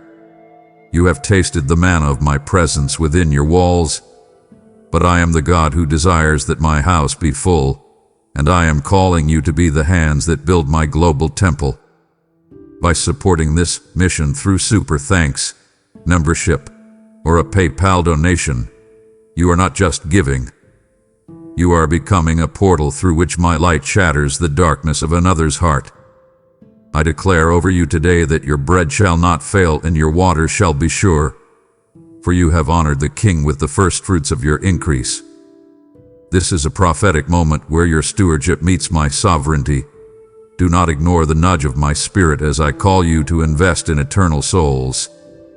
I will shield your inheritance and rebuke the devourer for your sake because you have prioritized my kingdom. Follow the link in the description, or use the tools before you to honor me with your substance this very hour. My child, we are nearly at the finish line, and the atmosphere of your home is saturated with the very fragrance of heaven. It would be a tragedy of the soul to turn your back on me now, just as the windows of heaven are swinging wide above your roof. I have shared my secrets with you and wept with you in your quiet rooms. To leave before the final blessing is spoken would be to deny the depth of our bond. I am the God who stays. Will you not stay with me? The final keys to your victory are being handed to you in these closing moments. Fix your gaze upon me and let the world wait, for your God is speaking, and my heart is longing to seal our covenant in your spirit. My child, I am your shelter. I want you to feel the security of my presence as the winds of the world begin to howl. I see the storms that are gathering on the horizon, the economic uncertainty, the cultural shifts, and the personal trials that threaten to shake your foundation. I am promising you that inside my walls, there is a peace that surpasses all understanding. I am the one who stands on the bow of your boat and commands the waves to be still, and I am doing the same for your household. I am commanding the floods of anxiety and the winds of fear to stay away from your roof.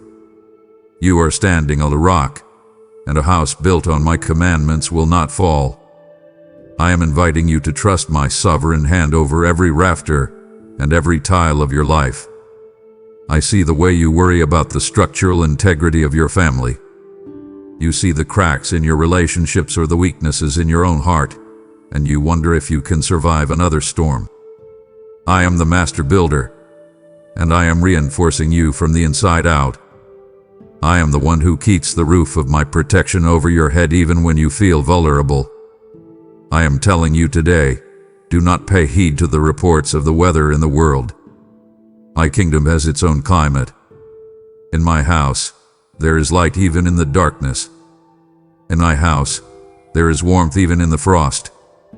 I am the God of the Goshen, the place where my people are safe while the rest of the world is in chaos. I see the leaks in your peace, the small worries that drip into your mind until you are soaked in dread. I am here to seal those leaks with my word. I am the one who provides the sandbags of faith to keep the rising waters of depression and despair out of your living room. I am inviting you to make your home a fortress of confidence. When the world is shaking, your neighbors should be able to look at your house and see a steady light.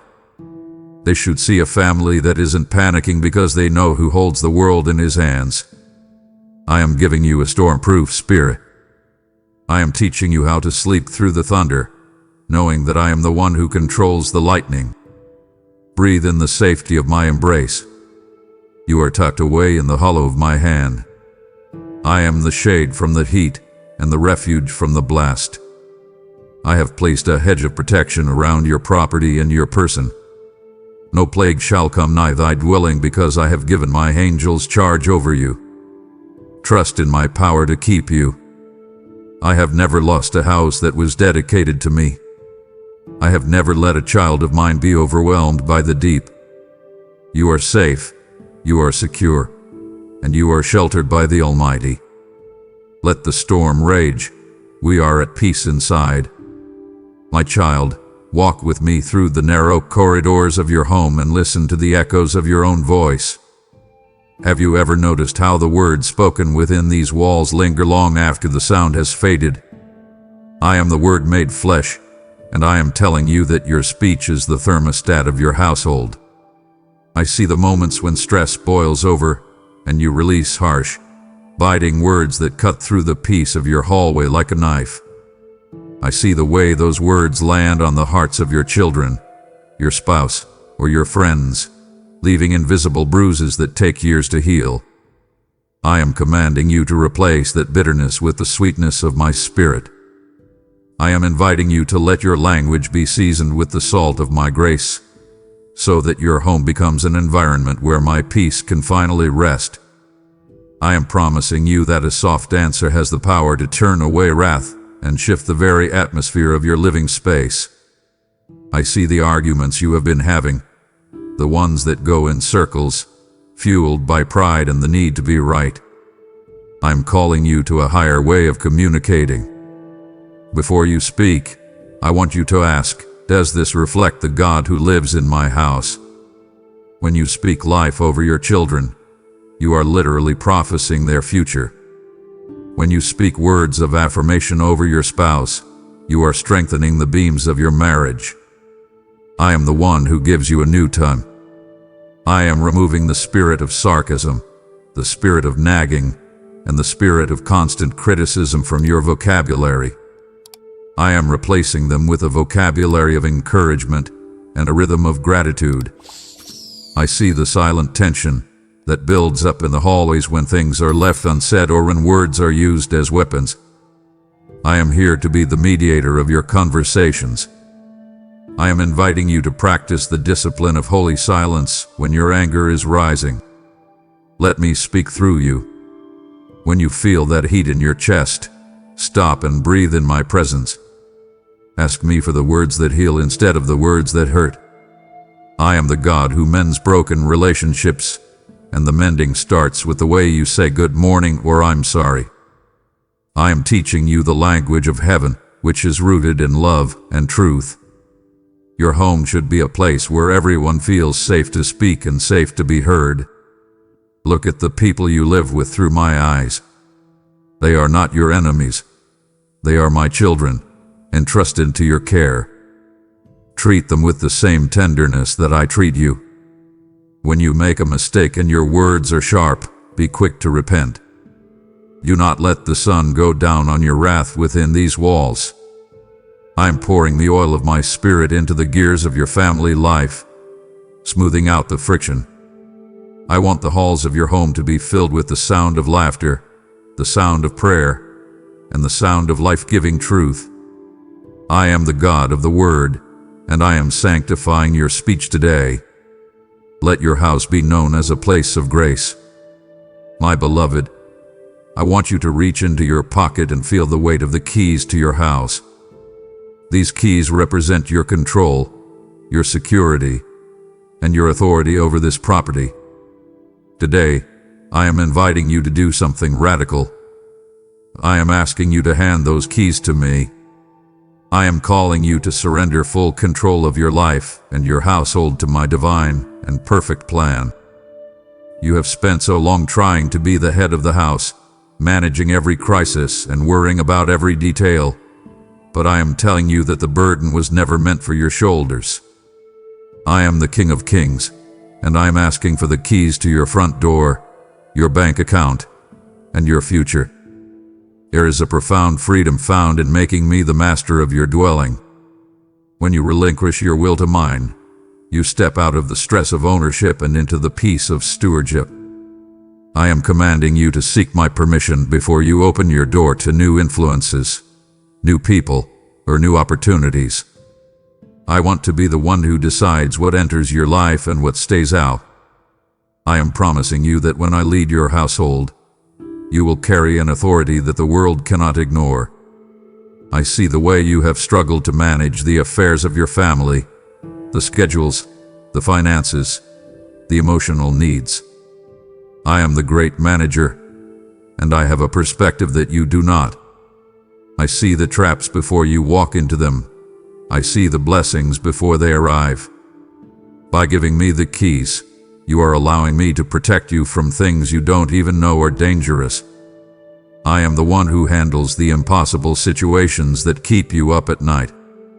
I see the fear you have of losing control. You think that if you surrender everything to me, you will lose your identity or your power. But I am telling you the opposite. When you lose your life for my sake, you finally find it. I am the God who gives you back 1,000-fold what you surrender. I am not a tyrant. I am a father who knows the way home. I am inviting you to make me the silent partner in every decision. Before you make a purchase, before you accept a job, before you settle a family dispute, ask me for the key of wisdom. I am the one who opens doors that no man can shut, and I am the one who shuts doors that would lead you to destruction. Trust my sovereignty over your roof and your rafters. Look at your keys today and see them as a symbol of our covenant. I am the one who provides the house, and I am the one who preserves the peace within it. You are no longer alone in your responsibilities. I am taking over the maintenance of your soul and your family. I will give you the strength to lead with love and the wisdom to govern with grace. I am breaking the spirit of independence that has kept you isolated and exhausted. I am replacing it with a spirit of dependence on my spirit. Hand me the keys, my child. Let me lead. I am the best housekeeper you will ever have, and I am ready to begin a total renovation of your life. My child, as we walk through these rooms, I want to remind you of a deep truth. This house, as beautiful as it may be, is not your permanent home.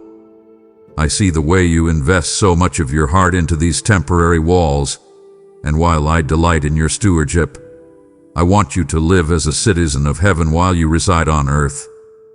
I am preparing mansions for you in my Father's house, places where the gold is like glass and the walls are built of precious stones. I am inviting you to see your earthly home as a shadow, a beautiful but passing reflection of your eternal dwelling. I am calling you to keep your bags packed, not in fear, but in expectation for the coming of the King. This world is a journey, not a destination. When you live with an eternal perspective, the stresses of this life lose their grip on you. I am commanding you to fix your heart on the things above. I see the way the stuff of this world tries to weigh you down, the clutter of possessions, the thirst for more, and the fear of losing what you have. I am promising you that what I have built for you in the heavens can never be stolen, can never decay, and will never need repair. I am the God of eternity, and I want you to feel the homesickness for my kingdom that keeps your spirit pure. Your house on earth is an embassy, a training ground where you learn the ways of my spirit. Treat it with respect, but do not worship it. Your true inheritance is me. Your true roof is my glory. Your true foundation is my unchanging nature. I see the moments when you feel out of place in this world, like you don't quite fit into the culture around you. That is because you were made for more. I am the one who put that longing in your heart. I am inviting you to bring the atmosphere of your eternal home into this temporary one. Let the music of heaven play in your living room. Let the values of my kingdom rule your dinner table. I am the God who transcends time and space, and I am giving you a taste of the world to come right here in your hallway. I am breaking the attachment to earthly security that keeps you from taking risks for my sake. I am replacing it with the rock-solid certainty that your future is secure in my hands. Look out your window at the world today. It is a beautiful place, but it is passing away. I am the only thing that lasts. I am your eternal home. I am the one who was, and is to come. I am inviting you to live with a light touch on your possessions. Be generous, be bold, and be ready. I am the master of the house, and I am coming back for my family. Until then, make this house a place that smells like heaven. Make it a place where people can sense that you belong to another country. I am with you now, and I will be with you then. Your journey is leading you to a place of perfect rest. Keep your eyes on me. My precious child, we have walked through every room of your house and every corner of your heart. I have seen your dust, I have heard your prayers, and I have felt your struggles. Now, I am making my ultimate desire clear. I want to be one with you in all things. I am not just a guest who visits on Sundays. I am the God who wants to abide with you forever. I am promising you that I will never leave you nor forsake your dwelling. I have finished the work of your redemption, and I am finishing the work of your restoration. I am inviting you, for the last time in this conversation, to never deny my entry again. Whatever room you have been keeping locked, whatever secret you have been hiding, bring it to me now. There is no shame in my presence, only the peace of a house made whole. I am commanding you to live in the amen of my promises. Every word I have spoken to you in these hallways is true. I am the God of the breakthrough, the God of the healing, and the God of the restoration. I am sealing this house with my Holy Spirit. I am declaring a blessing over your front gate and your back porch. I am the one who protects your children, who multiplies your bread, and who guards your dreams. I am the Alpha and the Omega, the beginning and the end of your story. I have traced your path with my loving finger, and I am leading you from this earthly home into my eternal glory. This is not the end of our conversation. It is the beginning of a lifetime of walking together. I see the transformation that has happened in your spirit as you have listened to my voice. I hear the quiet resolve in your heart to serve me with everything you have. I am promising you that the new thing I am doing in your house will be a sign and a wonder to everyone who knows you. I am turning your mourning into dancing, your ashes into beauty, and your house into a sanctuary of my power. You are no longer just the person living in a building. You are a temple of the living God. I am breathing my life into your rafters and my peace into your foundations. You are loved, you are chosen, and you are mine. Take a deep breath. Feel the weight of my glory in this room right now. I am not going anywhere. I am staying right here with you. As you go about your day, remember the sound of my voice. Remember that I am inside your house. Do not deny me. Let us live this life together, hand in hand, room by room. I am your Father, your Savior, and your friend. The blessing of the Almighty is upon you, your household, and your future. Amen and amen. My child, as we stand together at the threshold of eternity, I am asking you to leave a legacy that outlasts the very walls you live in. You are a citizen of my kingdom, and I am calling you to use the resources I have placed in your hands to build a house for my word in the hearts of the lost. When you give through super thanks, membership, or PayPal, you are laying up treasures in heaven where moth and rust cannot destroy, ensuring that my voice continues to echo across the digital wilderness. I am the God who multiplies the widow's oil, and I promise that your generosity today will trigger a landslide of favor and protection over your family for generations to come. I have shown you that I am inside your house. Now, help me enter the homes of the brokenhearted who are still crying out for a Savior. This is your divine opportunity to move from being a listener to being a laborer in my harvest field. I command you to click the link in the description or join this mission now and step into the covenant of abundance I have prepared for my faithful stewards. Now, my child, do not just walk away from this encounter. Seal my presence in your household with a bold declaration of faith right now. I am commanding you to claim this territory for my kingdom by commenting, "I open my door to you, Lord, to anchor my glory in your living rooms and hallways forever." This simple act of public testimony is the spark that will ignite a fire of transformation across your entire family line, proving that you no longer deny my holy entry. I am watching for your response, ready to move mountains and mend foundations the moment you invite me in. Do not hesitate. Speak it, write it, and believe it, for I am already standing inside your house, waiting to begin our eternal life together. Amen.